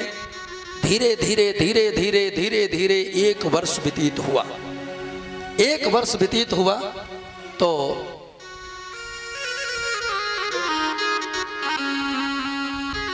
पहला पुत्र हुआ, नाम है कीर्तिमान। आज पहले पुत्र को लेकर के आए। कंस ने देखा, का छोड़ दिया, ले जाओ, तो पहला पुत्र, 8वां पुत्र काल है तो मैं छोड़ता रहूंगा, लेकिन 8वें की जब बारी आए तो कोई चालाकी नहीं चलेगी, कोई होशियारी नहीं चलेगी। वसुदेव भी प्रसन्न हो गए, चलो अच्छा हुआ है, फिर तो भगवान ही आएंगे। अच्छा, नारद जी ने जो यहां पर किया है तो संत को जो करना चाहिए वही किया है। क्या है? नारद जी ने सोचा अगर इसी प्रकार ये हमदर्दी जताएगा, पाप कम करेगा, तो न मालूम गोविंद कब आए, क्यों न मालूम प्रभु कब आए, और झोला पाप बढ़ाएगा, पाप का घड़ा भरेगा तो भगवान का अवतार जल्दी हो जाएगा। दूसरी बात, अगर 6 बालक बलिदान करने से पूरा संसार बच रहा है तो 6 बालक बलिदान कर देना चाहिए, संसार बचा लो। अगर उंगली काटने से हाथ बच रहा है तो बुद्धिमान वही है जो उंगली कटवा के हाथ बचा ले। हाथ कटवा के अगर शरीर बच रहा है, कट जाए हाथ, शरीर तो है, बस वही बात है। 6 बालक बलिदान करके संसार को बचाना है, बस ये नारद का उद्देश्य है। नारद जी ने आकर के बुद्धि भ्रमित कर दिया। महाराज पड़ गए देवताओं के चाल में। 8 रेखाएं हैं, इधर से गिनते हो ये 8वीं, इधर से गिनते हो ये 8वीं, अब बताओ कौन 8वीं है। बस भ्रमित हुई बुद्धि और तुरंत कहा जाओ, किसी को जीवित नहीं छोड़ूंगा, जाओ। और भैया इस प्रकार 6 वर्षों में 6 बालकों का वध कर दिया। 7वें नंबर पर शेषावतार जो लक्ष्मण जी थे, आज वो पहले आ रहे हैं। परीक्षित जी ने पूछ लिया, महाराज ये पहले क्यों आ रहे हैं? ऐसा तो नहीं पहले सेवा किया था आपकी करवाना चाहते हो भगवान से? हैं? कहा नहीं नहीं नहीं, भाव ये नहीं है। कहा फिर? का भाव ये था, राम जी की जो साली थी, सीता जी की सहेलियां, उनसे इन्होंने वादा किया था कि त्रेता युग में नहीं लेकिन द्वापर में 16,108 होंगी, तब तुमको सबको स्वीकार करूंगा। ठीक है? लक्ष्मण को ये मालूम था, चलो त्रेता में कट गई क्योंकि भाभी जी हैं, तब भी मैंने माता कहा है, और द्वापर में 16,108 भाभियों के बीच में एक देवर, क्या हाल होगा। एक दिन वरदान मांग लिया था राम जी से। राम जी ने कहा था भैया क्या चाहिए, तो यही वरदान मांग लिया था। दूसरी बात एक और बहुत जल्दी बता दूं, सुन लीजिए। दूसरा भाव, लक्ष्मण जी जब सेवा करते थे ना तो इनका मन नहीं भरता था कभी कभी, और राम जी कह देते भैया जाओ आराम करो, तो बड़े भैया का आदेश था तो कह नहीं पाते थे मन नहीं भरा है, तो बेचारे बिना मन भरे सेवा के, और तब भी इनको जाना पड़ता था, बड़ा परेशान होते थे। और आगे चलकर जंगल में जब मेरे प्रभु गौचारण करने गए हैं गोविंद, तब एक दिन बलदाऊ जी ने क्या किया, और रखा है गोदी में कन्हैया का सिर और गमछा से किया है पंखा, और प्यार में लाला सो जाए सो जाए सो जाए। तो भगवान बोले दाऊ भैया अब तुम भी जाओ ना, तुम भी आराम करो। और जैसे इतना का तुम भी आराम करो, बलदाऊ ने कहा तुम शांति से लेटो, चलो मैं कर रहा हूं। अब बड़े भैया है, काहे की टेंशन। फिर लाला सो जाए लाला सो जाए, फिर बोले दाऊ भैया अब जाओ ना, जाओ ना। दाऊ भैया ने देखा, चल सो चले, क्यों? अब बड़े भाई हैं, डांट डांट कर सेवा करते हैं। अब कोई हटने वाला, वो समस्या गई। रामावतार में छोटे थे, मन नहीं भरता था, लेकिन हटना पड़ता था। क्यों? क्योंकि बड़े भैया का आदेश था। लेकिन अब उम्र में बड़े हैं और सेवा करना है, तो अब तो मन भर के सेवा कर लेते हैं, मन भर के सेवा। बोले गोविंद भगवान की। पहले आए, भगवान ने माया से कहा, माया एक काम कर दो। क्या? का जो वसुदेव की जो दूसरी पत्नी है रोहिणी, रोहिणी के उदर में हाँ ये गर्भ पहुंचा दो। माया ने ऐसा ही किया और कंस को पता चला, 7वां गर्भ खंडित हो गया। अभी तक जेल के चारों तरफ 10,000 सैनिक थे, अब 4,000 और बढ़वा दिया। क्यों बढ़वा दिया? क्योंकि अब तो मेरे गोविंद आने वाले। और बढ़ा दिया। धीरे धीरे समय आ रहा है। सुखदेव स्वामी कहते हैं, परीक्षित, जैसे जैसे मेरे प्रभु के अवतार का समय आ रहा है, आज देवता सब प्रसन्न हैं और कहते, प्रभु जल्दी वो समय आए, जल्दी वो समय आए। भैया गर्भास्तुति हम लोग कर लें, 1 मिनट, थोड़ा सा ही लेकिन कर लें, ये जरूरी होता है।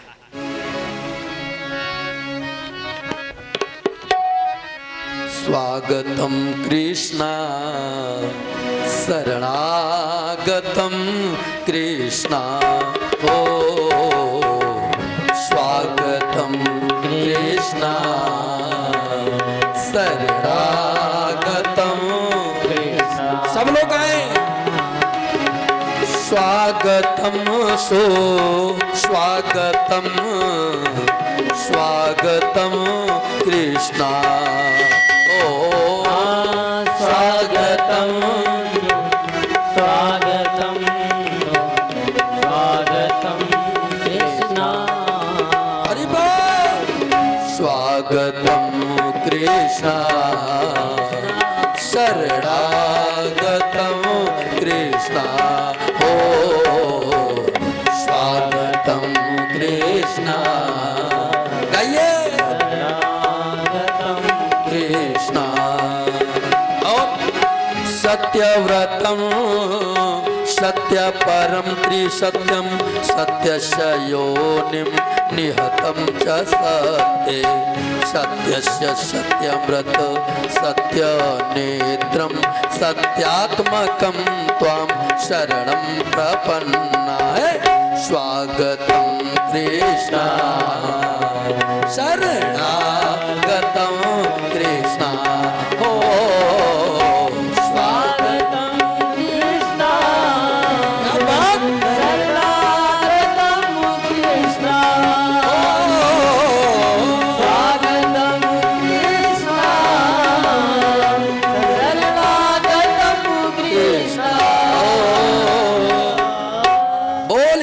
कृष्णलाल की।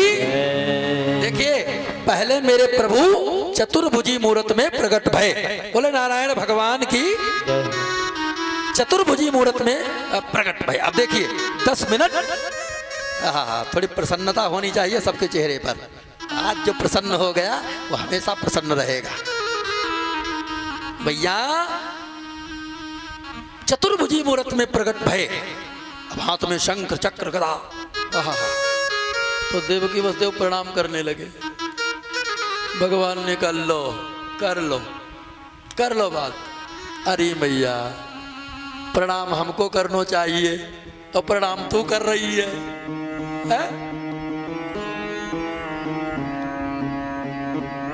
देवकी ने कहा, प्रभु कौन कहेगा तुम्हें लाला? लाला जब होता है तो छोटा सा शिशु होता है, छोटा सा होता ना। और तुम तो यहाँ पर बाप के भी बाप लग रहे हो, कोई लाला कहेगो? लाला होता है, तन पे कपड़े नहीं होते हैं, और तुम तो कपड़ों की तो बात ही छोड़ो, शंख चक्र लेकर भय हो। कौन कहेगो लाला? लोग कहेंगे कोई मदारी आ गए हो। भगवान बोले, अरे मैया मैं तो इसलिए ऐसे आए हो तुम्हें मालूम? मैंने सोचा कि मामा जी तैयार बैठे होंगे, तो हमको भी तैयारी से चलना चाहिए। हाँ। देखो मैया, अगर हम ऐसे ही रहे तो तुम लोगों की रक्षा कर सकूंगा, ठीक है? और अगर कहीं मैं शिशु बन गया तो रक्षा नहीं, फिर तो हमारी रक्षा करो। रात ही रात में गोकुल पहुंचाना पड़ेगा, फिर वहां लीला करूंगा, समय आने पर वापस आऊंगा, तब मामा जी का थोड़ा स्वागत करूंगा। आज भैया इतना कह करके बता करके और मेरे प्रभु फिर अंतर ध्यान हुए। अब देवता सब परेशान है, कब शिशु रूप में प्रभु के दर्शन हो, कब शिशु रूप में दर्शन हो। आहा, अब यहाँ भाई सब देवता ही बैठे हैं, सब देवियां बैठी हैं, सब देवता बैठे हैं। 1 मिनट बुला ले कन्हैया को। हो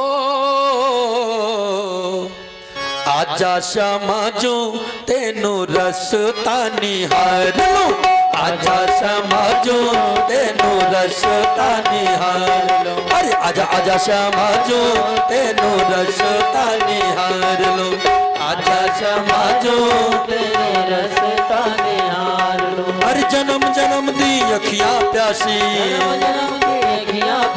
दर्शन दे जाओ ब्रजवासी, ऐसा नहीं, सब लोग आओ। जन्म जन्म दी अखियां प्यासी, दर्शन दे जाओ ब्रजवासी,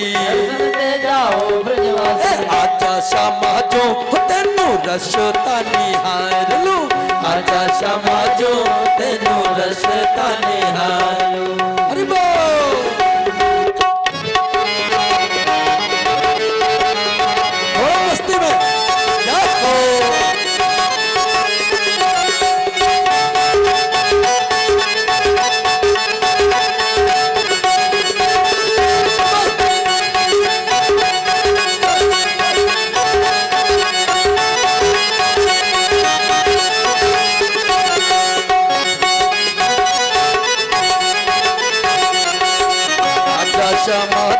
तेनु रसता निहार लो, आजा श्यामा जो तेनु रसता निहार लो। जन्म जन्म दी अखियां प्यासी, और बड़े भाव से कहें, हर जन्म जन्म दी अखियां प्यासी, दर्शन दे जाओ ब्रजवासी, अरे आजा श्यामा जो तेनु रसता निहार लो, आजा श्यामा जो तेनु रसता निहार लो। अरे आजा श्यामा जो तेनु रसता निहार लो, आजा श्यामा जो तेनु रसता निहार लो, आजा श्यामा जो तेनु रसता निहार, आजा श्यामा जो तेनु रसता निहार लो।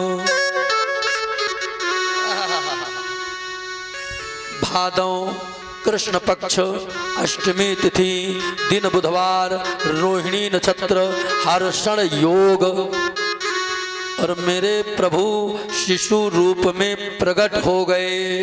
बोले बाल कृष्ण लाल की, बोले गोविंद भगवान की जय जयकार होने लगा। आ गया आ गया,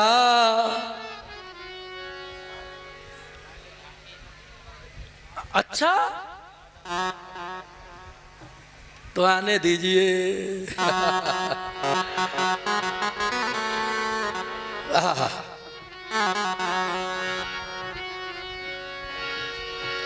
बोले बाल कृष्ण लाल की जय हो। सब लोग मेरे साथ में गाएं, और बहुत सुंदर व्यवस्था कर दी गई है, हमको तो अभी पता चला। वाह, बहुत सुंदर।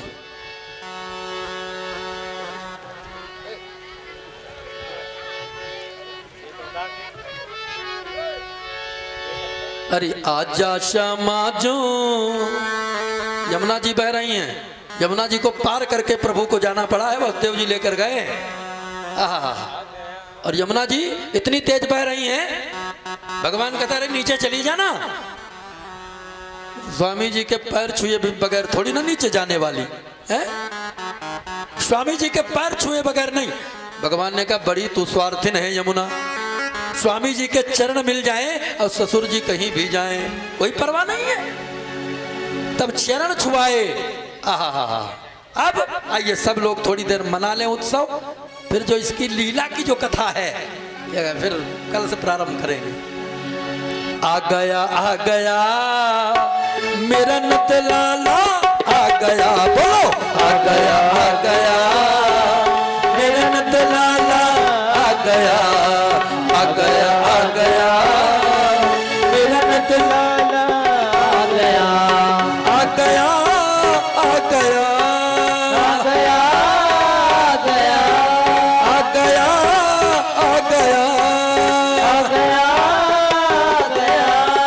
इसलिए आ गया मेरा नत लाला आ गया, बोलो आ गया मेरा नत लाला आ गया। जय हो।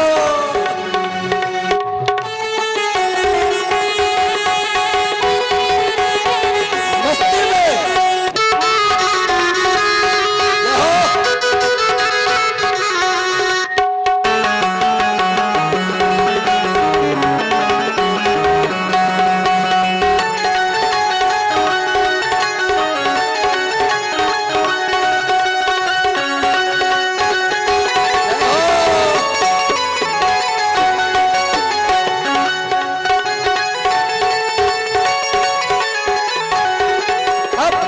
सब लोग आओ। अरे मेरे नंद लाला के मोटे मोटे नैना, लाला के मोटे मोटे नैना, मोटे मोटे नैना जी मोटे मोटे नैना, मोटे मोटे नैना जी मोटे मोटे नैना, अरे मोटे मोटे मोटे मोटे मोटे मोटे नैना जी मोटे मोटे नैना। मोटे मोटे नैना जी मोटे मोटे नैना। अब सुनो, आज जितने प्रसन्न हैं भगवान के प्राकट्योत्सव पर, वो सब कन्हैया को चाहने वाले हैं, इसलिए मेरे साथ गाएं। अरे मोटे मोटे नैना जी मोटे मोटे नैना, मोटे मोटे नैना जी मोटे मोटे नैना। भाग गया मेरे दिल को भाग गया, बोलो भाग गया मेरे दिल को भाग गया। आ गया मेरे मन लाला आ गया। और हुआ जन्म हुआ कान्हा का, हुआ जन्म हुआ कान्हा का, हुआ जन्म हुआ कान्हा का। सब सो गए पहरेदार, जन्म हुआ कान्हा का हुआ जन्म हुआ, कान्हा का हुआ जन्म हुआ, कान्हा का। अरे बा!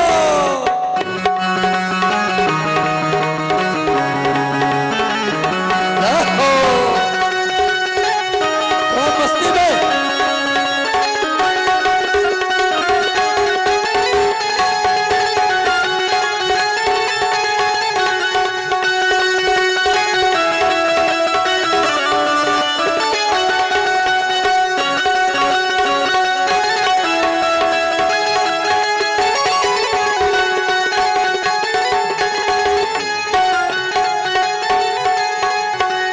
और ये चलवाओ। अरे मथुरा का राजा कंस पापी बड़ा, मथुरा का राजा कंस पापी बड़ा, बहन बहनोई के पीछे पड़ा, बहन बहनोई के पीछे पड़ा। जेल में डाला किया पहरा कड़ा, जेल में डाला किया पैरा गड़ा। हर एक कदम पे सिपाही खड़ा, हर एक कदम पे सिपाही खड़ा। सब सो गए पहरेदार, जन्म हुआ कान्हा का, हुआ जन्म हुआ, कान्हा का हुआ जन्म हुआ, कान्हा का। तो बर्फी सी, देखो साफ करो, बर्फी सी बेस कौन किया गया? ब्रजनारी बनी, कौन किया है गलत? आवाज रोक रहा है। कि बर्फी सी ब्रजनारी बनी, ये पंखा चला दो। और गुजिया से गीता और गुंजा से ग्वाला, पेड़ा से प्यारे बने बलदेव जी, रस खीर सिरोहिणी रूप रसाला, कि नंदमही पपने नमकीन, गोकुल ग्वाल सब गरम मसाला। और जायो यशोदा ने जलेबी सी रानी ने, और रबड़ी सी रात में लेड़ुआ सुलाला, और रबड़ी सी रात में जोर से बोलेंगे, रबड़ी सी रात में लेड़ुआ सुलाला। अब हम कहेंगे नंद के लाला की, और आप लोग बोलेंगे 3 बार, बधाई हो बधाई हो बधाई हो। ठीक है,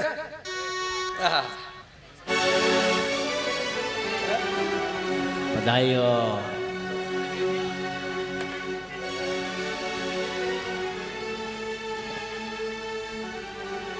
नंद के लाला की बधाई हो, बधाई हो, बधाई हो। नंद के लाला की बधाई हो, बधाई हो, नंद के लाला की बधाई हो, बधाई हो, बधाई हो।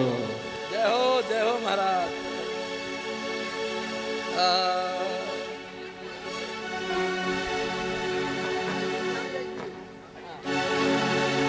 ये यजमान जी को दो, यजमान जी लुटाएं।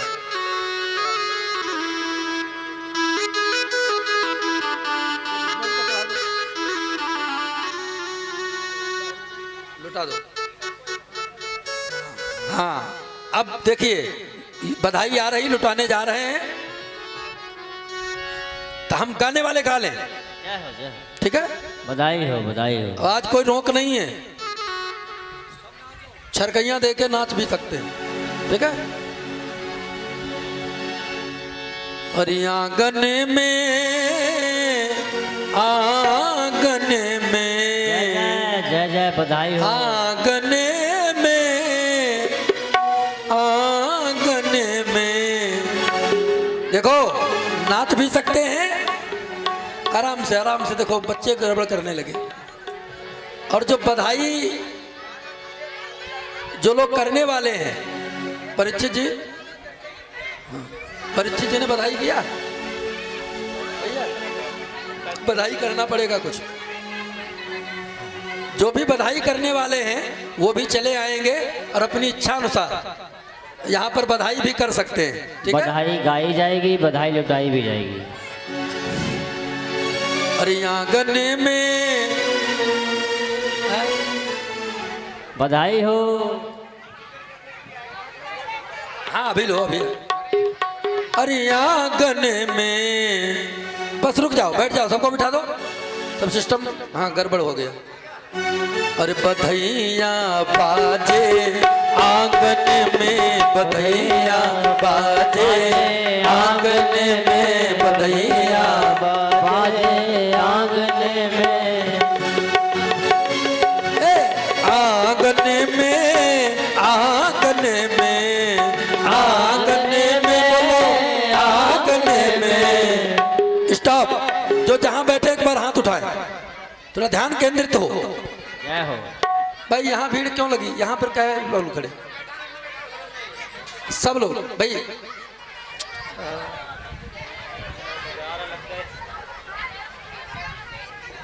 राधे राधे,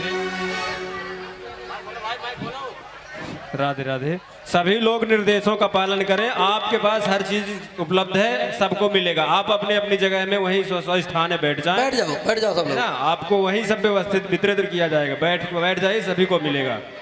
माहौल खराब ना हो, बैठ जाओ। राधे राधे, राधे बस राधे। केवल एक बधाई होगी। अभी यज्ञ का कार्य शुरू हो रहा है। और आंगन में बोलो, आंगन में बधैया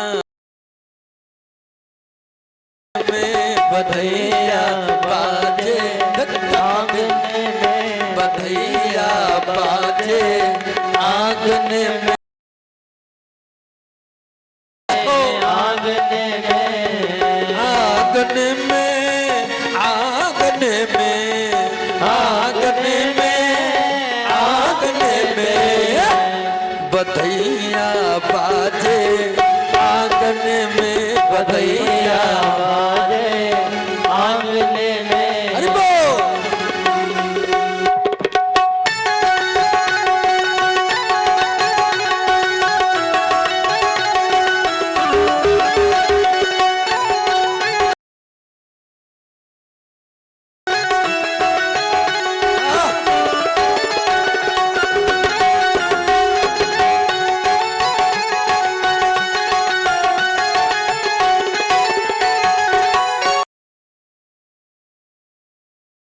ब्रज की चंद्रमुखी मृग नैनी ब्रज के चंद्रमुखी ब्रज चंद्रमुखी मृग नैनी ब्रज की चंद्रमुखी मृग नैनी ब्रज के तोरत तानन रागन में बधैया बाजे आंगन में बधैया आंगन में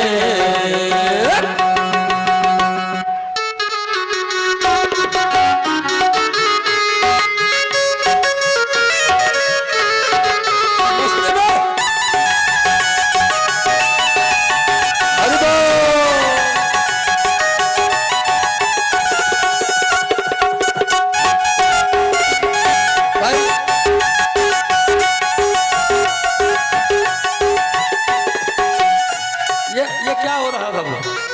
ये तो हम बताएंगे तब करना, रुक जाओ भी। अरे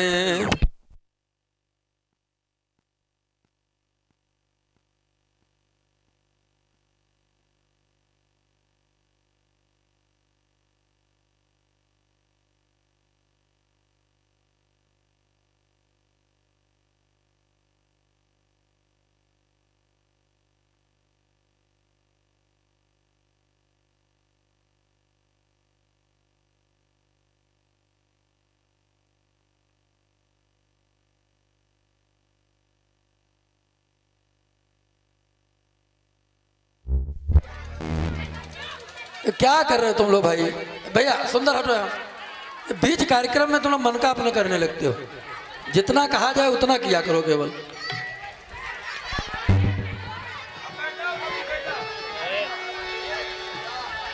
प्रेम भरी प्रमोदागन नाचे प्रेम भरी प्रमोदागन नाचे प्रमोदागन नाचे प्रमोदागन नाचे प्रमोदागन नाचे प्रेम भरी प्रमोदागन नाचे प्रेम हरि ब्रह्म दागन नाचे नूपुर बांधे पायन में बधैया बाजे आंगन में बधैया बाजे जय हो आंगन में बधैया बाजे अरे बोल आंगन में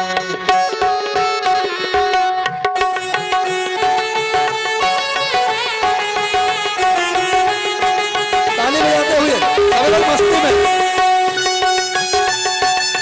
जय हो हरि बोल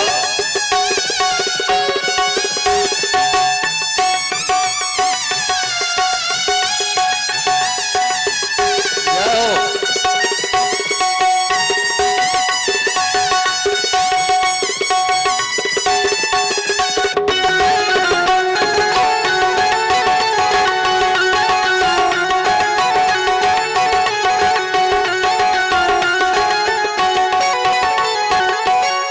और नवछावर श्री कृष्ण लला चुकी नवछावर श्री कृष्ण लला जुगे नवछावर श्री कृष्ण लला चुकी नवछावर श्री कृष्ण लला जुगे कृष्ण लला चुकी कृष्ण लला जुगे कृष्ण लला जुगे कृष्ण लला जुगे नवछावर श्री कृष्ण लला चुकी नवछावर श्री कृष्ण लला जुगे अभी नवछावर तो सबको लानो है।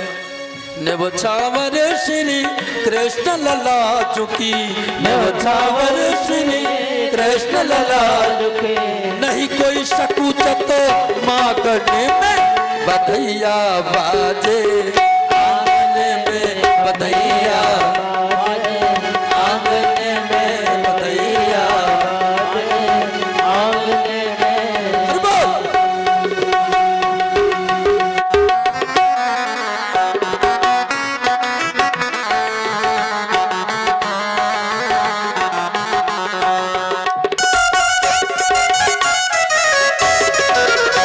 अरे बोल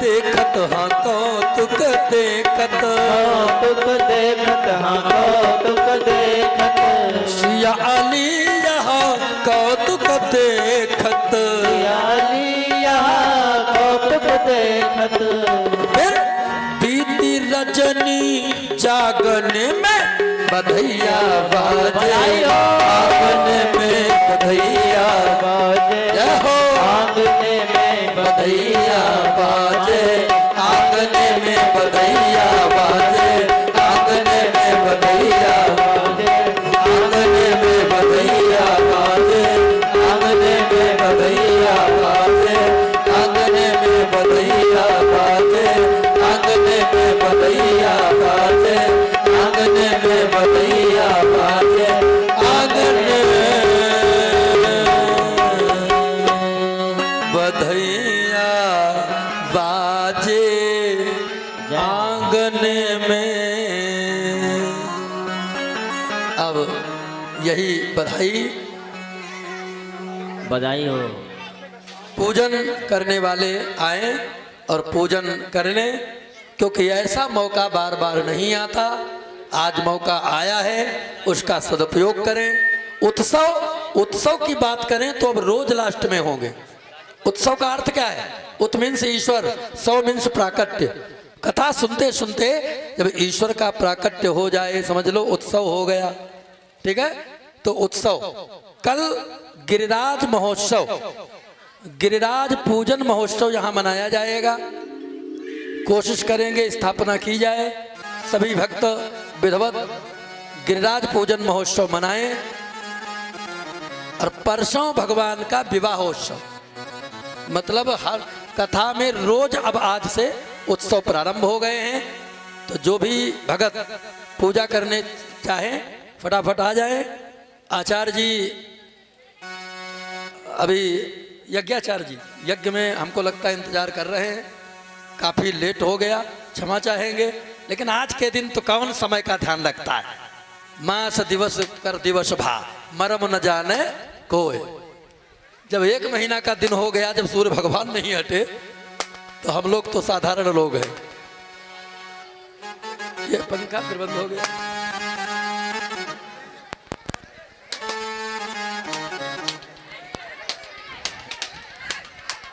ऐसा नहीं, ऐसा नहीं, ऐसा नहीं। हाँ हाँ हाँ, गांव में ऐसे हर जगह होता है। गांव